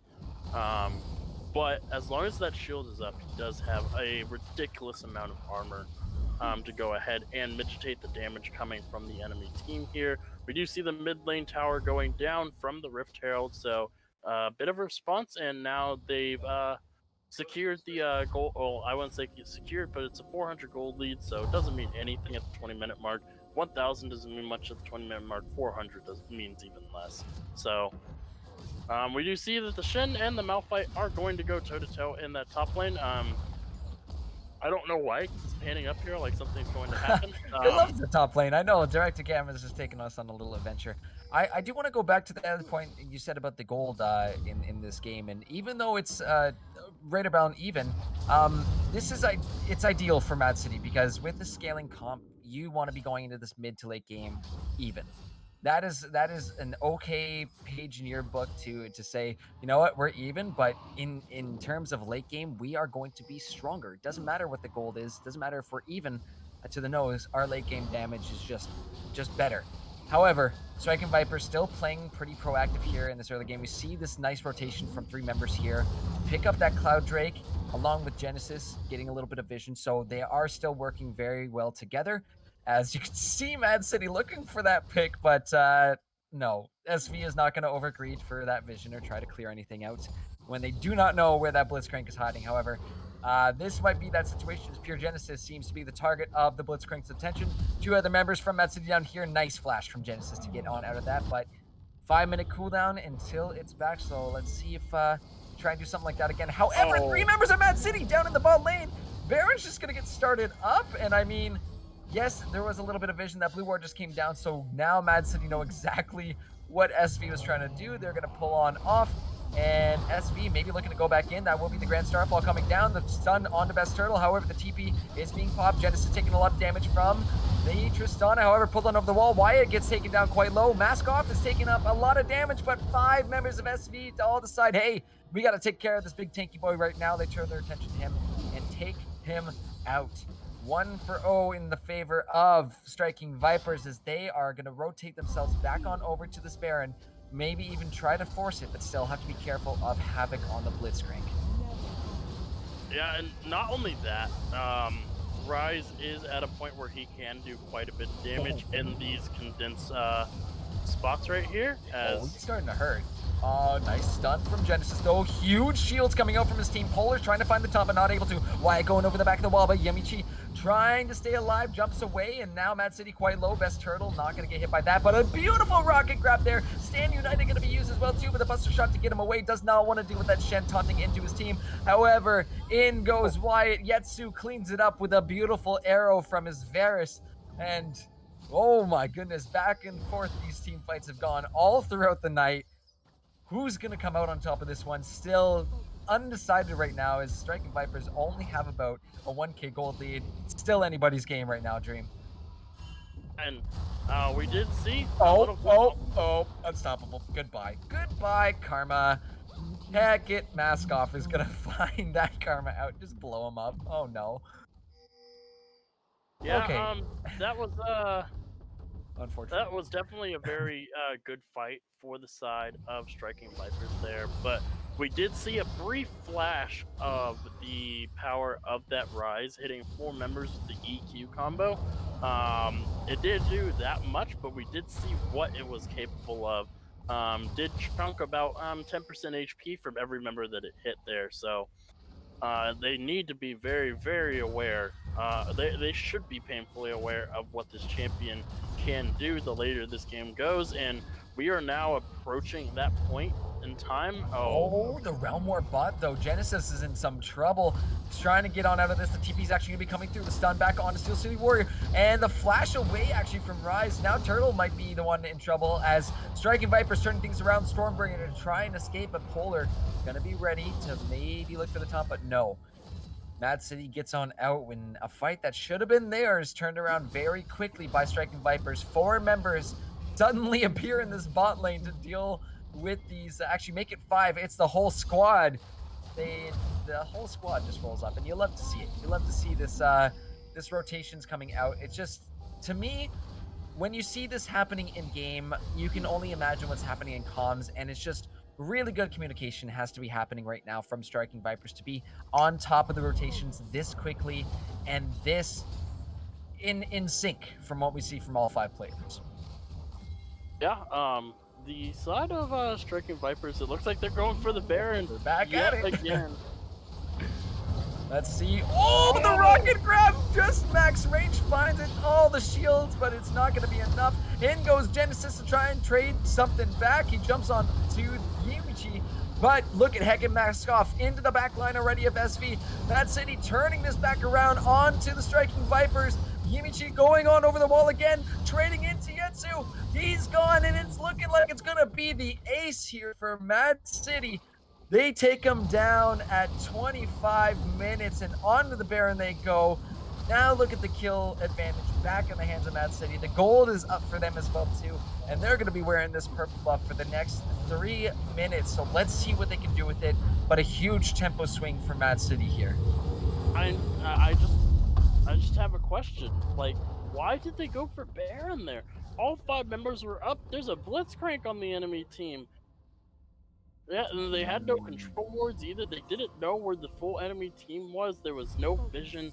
It was just, everything was not set up for that Baron play, and they tried to force it anyways. And what ends up happening is they get ace, they lose Baron. They're probably going to lose this Dragon as well, because fighting this team out of Baron, even with the ultimate down from the Malphite, is not a good idea. Yeah, they just have to give it, and is now an even swing in Dragons for the team. It is a 3,000 gold lead almost for the side of Mad City as well. The tempo swing has just gone up on its head, and we're now past the point. This Pantheon is going to start falling off very, very hard from here. Like I said, Yeah. he's going to fall down a cliff, into a waterfall, and then into an underwater cave. That's how far hard he falls off in the mid to late game. He is not very strong, especially after the nerfs he got quite a bit back when they were trying to get him out of the support role and put him Yes, I back do in remember his that. proper spots in the top and mid. The nerfs actually did way more damage than they intended, and they never fixed him. They just left him there. So I just want you to on your own screen there, Dream, press F1 and F2 to see the difference in vision across the board. While you're doing that though, Steel City Warrior getting jumped on by Genesis. Wyatt is down here as well too. And there's the Everfrost we were talking about. Another beautiful stun though, and he's not going to be able to quite stave off that. So he gets taken down in the bot lane while 3 members of Striking Vipers are all down there. However, this top side of the map now, 4 members from Mad City taking down that inner tower. They are going to put some more gold into their pockets, and it just seems like they've lost their tempo. They lost kind of that synergy that they were showing up with. So Striking Vipers just need to take a breath here and bring it back, because Mad City is flipping the switch right now. They are back in the driver's seat, and they are the ones kind of dictating where this game is going at this point. And this is what happens when a game swings this kind of way. As Genesis looking for something right now. He's actually going to go in with the Grand Starfall, but Unstoppable Force to get on out. He will survive for now, and nothing found by the Striking Vipers. there's the Grand Skyfall, not the heroic entrance, 2 different abilities. As we do see a teleport in from the Rise. Oh boy. Wait, I said Grand Starfall, right? You said Starfall. Grand Starfall. It's Skyfall, I think. Grand Starfall. Oh, it is Starfall. Oh. Correct. That's, I've been doing my quizzes. Dream. That's sorry. Oh, good, but look at this. Oh, my goodness. The pull onto Wyatt, the silence as well, too. But Best Turtle is going to have to actually Stormbringer on out of that one, back to safety. Good poke, actually, being used by Yetsu there. Not quite able to secure that kill onto that big old bear. But let's see if Striking Viper is still able to hold on to the turret right now. That Baron buff is gone right now from the side of Mad City, so they are not going to be wearing that purple buff. However, we are getting close to the late game. That Rise is almost level 16, and he's going to start hitting like a freaking truck, along with Tristana as well too. So this is very scary for Striking Vipers. They need to make sure, if they're going to focus someone and make a pick, it's got to be one of those 2. Yeah, we do see that the Blitzcrank is hanging around on the wayside, maybe trying to get a pick. But it looks like we're just going to have the Volley Bear. Means of Corruption come down. Havoc gets the pull, but that tower is going to go down, as well as the Blitzcrank. But beautiful knockups coming out of Mad City right now. In goes Genesis, looking to take down that Malphite, and he will be able to do so, except it goes on over to Varus. But in goes UMG. Look at the damage coming from this Susana. That's 1. That's 2. The Rise paired with it is doing so much. Massive shutdowns going on over to Genesis, though, as he picks up a double kill. Wait a second. Wait a minute. This was a fight that was Mad City favored, and they turn it back around. It's an ace for Striking Vipers. I think a little over-aggression just got punished there by Striking Vipers. Wow. All they had to do was just scale. That's it. They just needed to scale. Chill, guys. Where they were just stronger because champ dip and just win the game that way. Forcing that play, it just puts so much back into the plate of Striking Vipers, puts them right back into this game. What? I mean, yes, Rod started that fight 1 and 2, ends up 4 and 3, so he does get 3 kills there. Yeah. He's gonna feel very good about that. Finishes the Zonies. He only had the stopwatch before then. Burned it, trying to kill the Karma, but unfortunately, Karma is a stronger when one champion has sub 20% HP and the other one has full HP. I'm pretty sure that's just how any champion works, unless you're like ridiculous. But we do see. Oh, okay. Do it. Come on, do it. No. It's probably safer. He Hex Flash Barrier. where he did. But honestly, I think, yeah, that over aggression from Mad City, this is a much different play style than we're used to seeing with the scaling comp. This Dragon's just going to get melted away, but the trade is going to be that tier 2 mid tower that SV take up. And they'll run away They're with gonna that. run away. They're going to run away, but that does put Mad City to so point. So, you know what? I would say fair trade. However, Havoc still looking to pick up another pull here as Genesis actually jumping back on Havoc. He's just going to get destroyed by Wyatt there as the chains of corruption going through the entire of Mad City. That will be the Storm bringing to get back over the wall, and now Mad City's in some trouble. They slowed down Mask Off as he's trying to kite back for his team. Tries to get those squishies out. Steel City Warrior now level 16 on that rise is going to be hitting quite hard, but oh, Mad City have to play a little bit safer here. I was saying at that point where, this is different. Baron. This is Baron though, right? They're not. The Malphite ultimate hasn't been burned yet, so there is still a chance to turn this, even though it's a 4v5. This is. Let's do it. It's at 5,000 and very quickly dropping down. Let's see if they can do it. No, they cannot. Baron will be secured by Striking Vipers this time, and they are back in control of that tempo. We see the gold is very much even again, and yeah, anyone's game right now. I think this might be the closest one we've seen so far. Yeah, and this is also the longest we've seen so far. Going up to that 33-minute mark, we might actually get a soul taking this game. One Baron to each team. I don't think this game is going to last to the Elder Dragon. It might not even last a soul. We'll see, depending on which team takes it. But all the tempo is now back in the hands of Striking Vipers. Sorry, tempo control, you're not in this game, so you don't have any tempo this one. This time around, but 15 to 13 in kills, only about 200 gold separate these teams.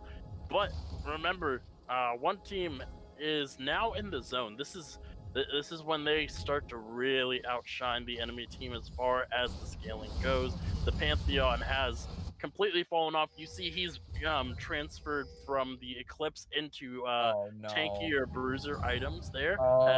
Goodness. It's about to go down as Polar looking for the taunt on to Mass Change of Corruption coming down as well too, but he's actually going to Unstoppable Force out to safety. He loses half his health bar, and now that Baron buff going to be put to use here as Striking Vipers in that top side of the map looking to take down this tier 2. They only have the one cannon minion to help, so patience is a key factor here. Is Turtle giving us a little dance. Thank you, Turtle. Entertaining the folks at home there. Just pull the Bing and in, Blitzcrank. Okay. They got rid of it, but I think they're backing off here. Quite possibly. Rocket Crab almost finds Wyatt, but he does have the Crescent Sweep up, so I don't think that's really the smoke that you want there, Blitzcrank. I mean, even with the Baron, the wave clear that Rise is capable of makes it so very hard to siege. Whereas the other side, they don't have very many wave clearing champions. The other side has a Rise. And Rise is one of the best wave clearing champions in the game, especially when all the minions are all clumped up there. You can see they can't even push onto this tower anymore because of how much wave clear he has. Has the Blighting Jewel in inventory to deal with this Shen. He is going to start hurting even that guy quite a bit. As the Baron is expired now, or is about to expire here in the next few seconds, I believe. Yeah, it's just about gone. Yeah. Honestly, if you're Striking Vipers right now, you got to be feeling some sense of urgency right now, because that, honestly, what was done by Mad City there on the top side to hold that tier 2 was really, really good, because that's kind of the way. I'm not saying Striking Vipers out of this. They could be winning a big team fight, and they have been winning these team fights recently, even though they shouldn't. On paper, they should not, with the Rise and Tristan on the other side of the team of the map. They shouldn't be, but they are playing them better. So they're not completely out of this game. Not even near to close to that. This is still very, very even between these two teams. But you have to know, once these level 18 start hitting, that Rise and Tristana are going to be massive, massive issues, especially the focus on that Rise needs to be very well known for all members of Striking Vipers that he's got to go. He's just got to go, because he is going to be pumping out absurd an absurd amount of damage in these team fights if he's just let loose to just EQ. So let's see what happens as Cloud Drake spawning up in 7 seconds here, Dream. Yeah, gonna be very excited to see just what they are able to do in this team fight. It's up full force on in, followed by the rocket grab, and that's gonna be the Varus just destroyed. Wyatt trying to find that back line with the crescent sweep, but back goes Yumichi. However, Polar trying to follow on back. Pure Genesis with a nice big shield. He's trying to take down Steel Warrior. That Rise is out of this fight and has to wrap around. However, the rest of Mad City doing really well right now. Grand Staller fall to try and get on back out to safety. And now Mad City taking the win in that fight. They do not lose any of their teammates there. They will secure the Soul Dragon this game. That Cloud Drake in their pockets. They're going to have extra cooldown on their ultimates. So extremely good so far. I mean, just looking at Blitzcrank right now, he's got a 24-second cooldown on his ult, and he's not even level 16 yet. So the silence, I think, is going to be massive here in these fights. But of course, all the other ults, you can just, a lot of good ults on the side of Mad City. Especially the Malphite ult. 48 seconds on that cooldown there, and he gets the movement speed afterwards. Pretty low cooldowns here. Nice TP actually coming from Steel City Warrior as that mid-inhib tower is going to be going down along with the inhibitor. Chains of Corruption coming down, and now SV trying to make their final stand. Maskoff is going to go down right now, but the rocket grab back into the back line as in goes Yumichi. Trying to find Yetsu, will get the double kill there. Wyatt is about half health. He will just disappear. The double kill from Rise. Steel City Warrior showing us how strong this late game Rise is. Make it a triple, baby. Mad City find a massive win here as the Realm Warp will be coming out just to bring some minions for it. Actually, big brain as hell right now for that. But they're just going to go ahead, finish off these Nexus turrets, take down the Fountain, and take home the win. Mad City do it 2-1 tonight. GG's.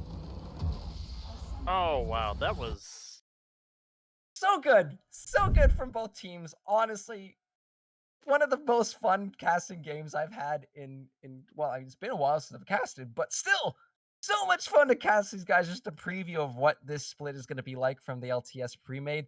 Really good back and forth from both teams, really.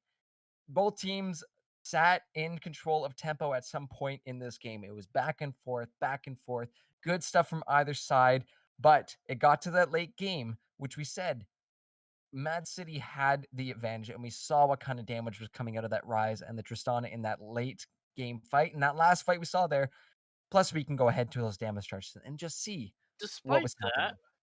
The Pantheon doing almost as much damage as the Tristana actually having the most damage by just barely like 100. A little over 100 there. Yeah, 111.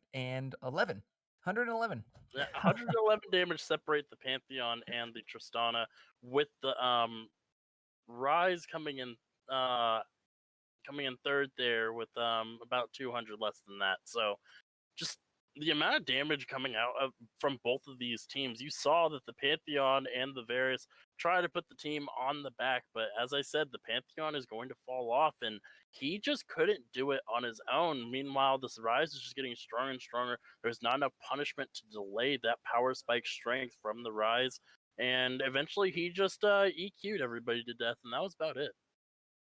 Yeah, EQ.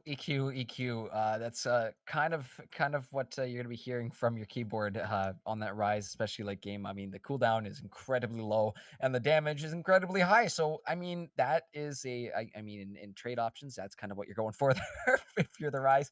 But honestly, really well played by Striking Vipers. I don't want to just kind of push them aside because they didn't secure the win tonight, but they still just played really well and gave Mad City a good run for the money. We saw there in game number 2 as well.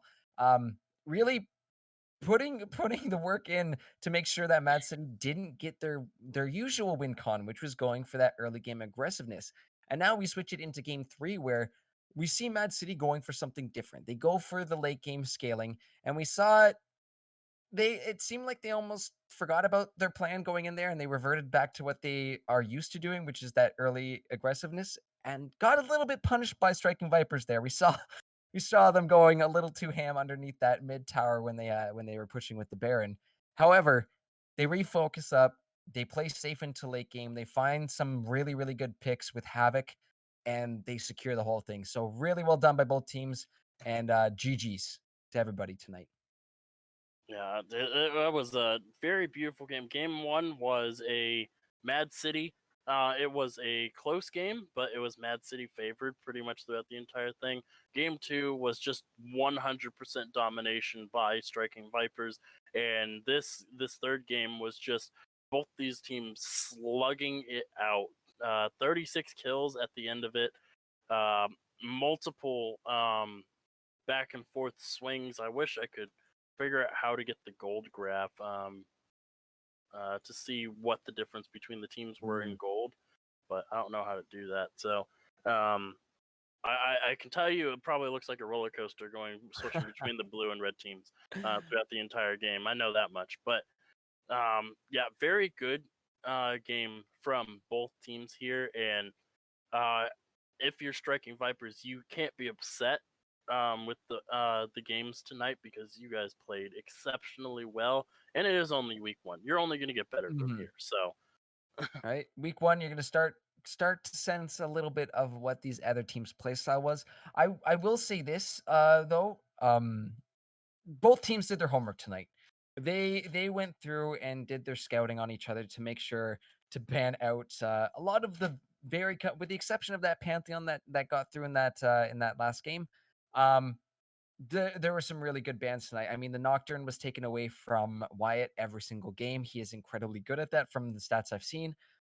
Which makes me excited to see him once he actually once he gets on that Nocturne on stream. So we'll have to wait for that one. But yeah, both sides doing their homework. We saw the Gragas ban multiple time against Mad City, which is one of their specials, one of their flex picks as well too, where they can kind of send all around, and then a bunch of good jungle bans in the last couple games there.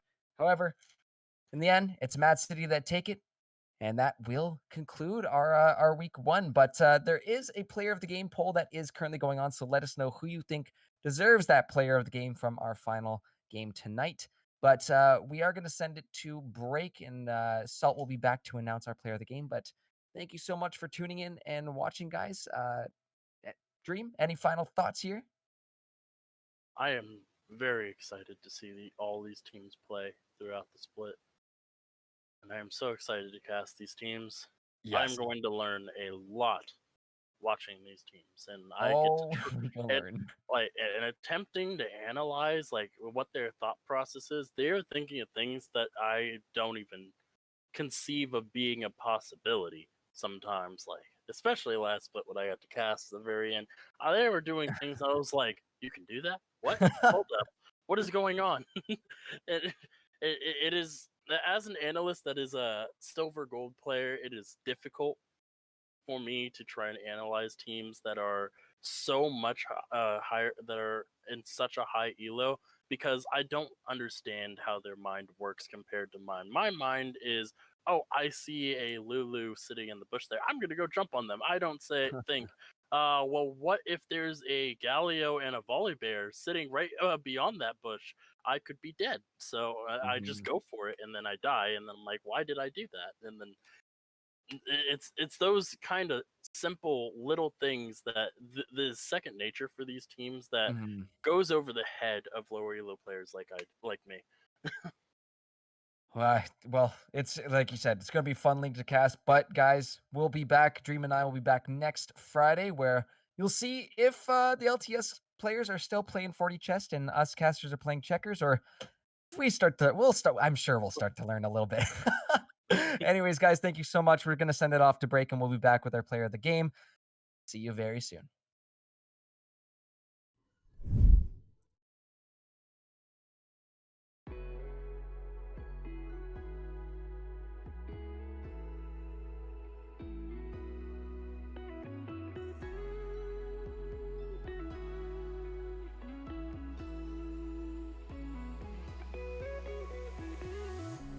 I stood at the edge too long and watched the waves carry my soul off, farther than I could see.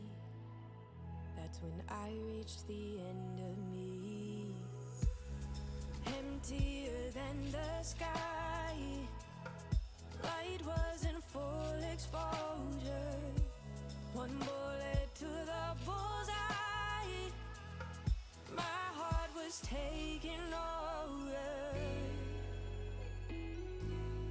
I forget my lows in the afterglow, in the afterglow. Solace is composed in the afterglow, in the afterglow. Reveries unfold in the afterglow, in the afterglow.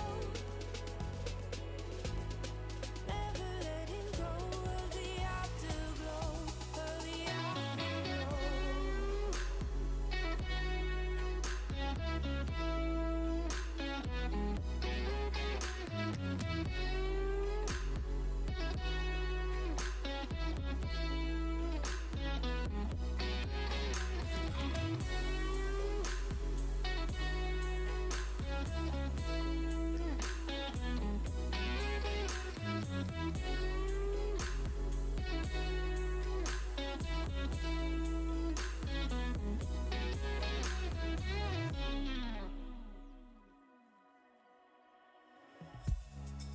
So I ran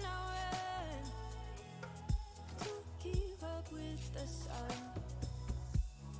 Any chance to hold on, one more moment before it's gone. After the taste, I'm desperately chasing. Nothing else quite equates to a peace I'm feeling after a taste. I won't need to waste my time with pain, 'cause I never known this healing. I forget my lows in the afterglow, in the afterglow. Solace is composed in the afterglow, in the afterglow. Reveries unfold in the afterglow, in the afterglow.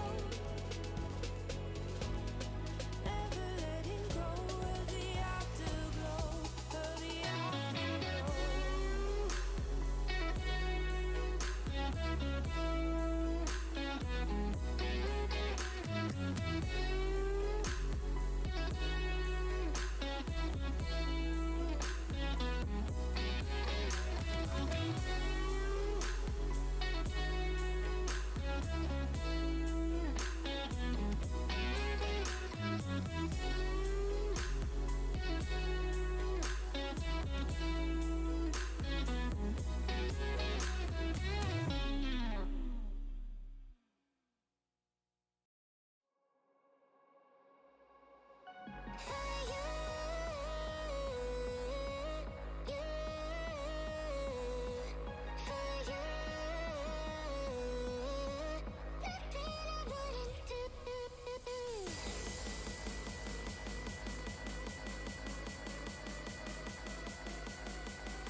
Alright everybody, and with that, we're going to announce the last player of the game right here, right now. It is Hecate Mask off on that rock duty, Mr. Malphite going 2, 3, and 10, having some game-changing ultimates, making things happen, and that's what you want out of your frontline, that's what you want out of your initiation.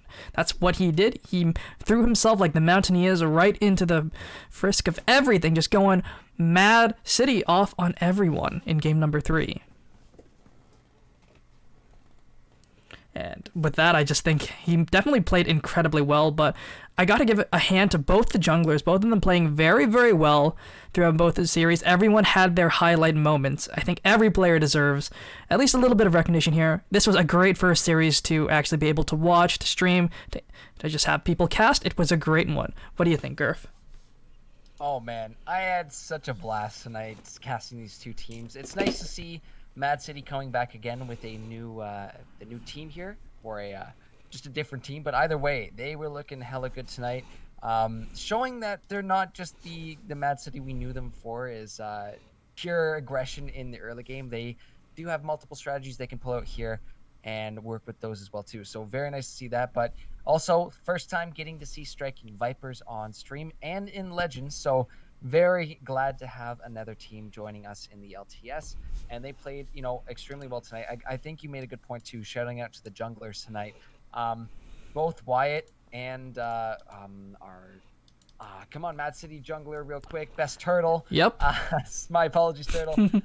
They played out of their minds. Honestly, I would call them the facilitators of these games, as they were kind of the ones controlling where that tempo was going, controlling where that focus was at around the map. And you know what? It wasn't so much a lot of responses. It was a lot of these teams kind of being proactive, but we saw them butting heads a few times, and it just came down to a matter of who played the fights better, who played the rotations better. And sometimes those number games kind of played out in favor of whoever had more. Usually that makes sense. Sometimes wallets work, but sometimes it's just great and pure outplays. I'm no mathematician, but sometimes, 3 versus 5, not the most ideal situation. Not the most. In cases, but honestly, both teams playing great tonight. But MAAD City taking it home 2-1. Happy we still got to see a full 3-game series, actually for all 3 pre-made leagues this week. So 3 games stuff. every day. That's what we want here. We want something spicy. We don't want shutouts. We want battles. We want slugfest. And let's hope it continues on to next week. Don't forget, tomorrow we have the Valorant taking place here, LAS. And then we also have the draft taking place at 6:30. Don't forget to join us. We'll be there, me and Mr. Gurf, and Turnips as well. So it's going to be a fun one. So don't forget to watch out and see where some people end up. LRS draft, LAS draft for the LOL games. Just see where everyone ends up. I know I'm excited to see where I get placed. I mean, I'm pretty much expecting you to be excited as well. I am too. It's gonna be a really fun night tomorrow. So I'll just break it down a little for those of you who might be in the draft. We will have our pre-show at 6:30 p.m. EST, and essentially we'll be going over all the captains you're going to see in both the LAS and LRS draft. Then at 7, the LAS draft will officially begin. Captains will start picking. You'll start seeing player names going up. Do a little bit of chatting about those players specifically. And then we are aiming for the LRS draft at 9 p.m. EST. Just based on the amount of people who are in the LAS, this split, it is going to take a little bit longer. 16 teams. So, yeah. It's a lot of them. A lot of players. So we will see you guys tomorrow for all that fun action, bud.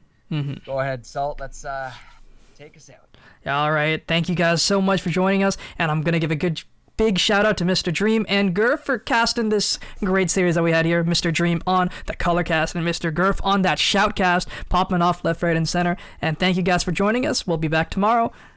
Let's see how things turn out. It's going to be a great series of events. So we'll be back tomorrow, Saturday. We'll be back all week. Take care, everyone, and have a beautiful night.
Bye.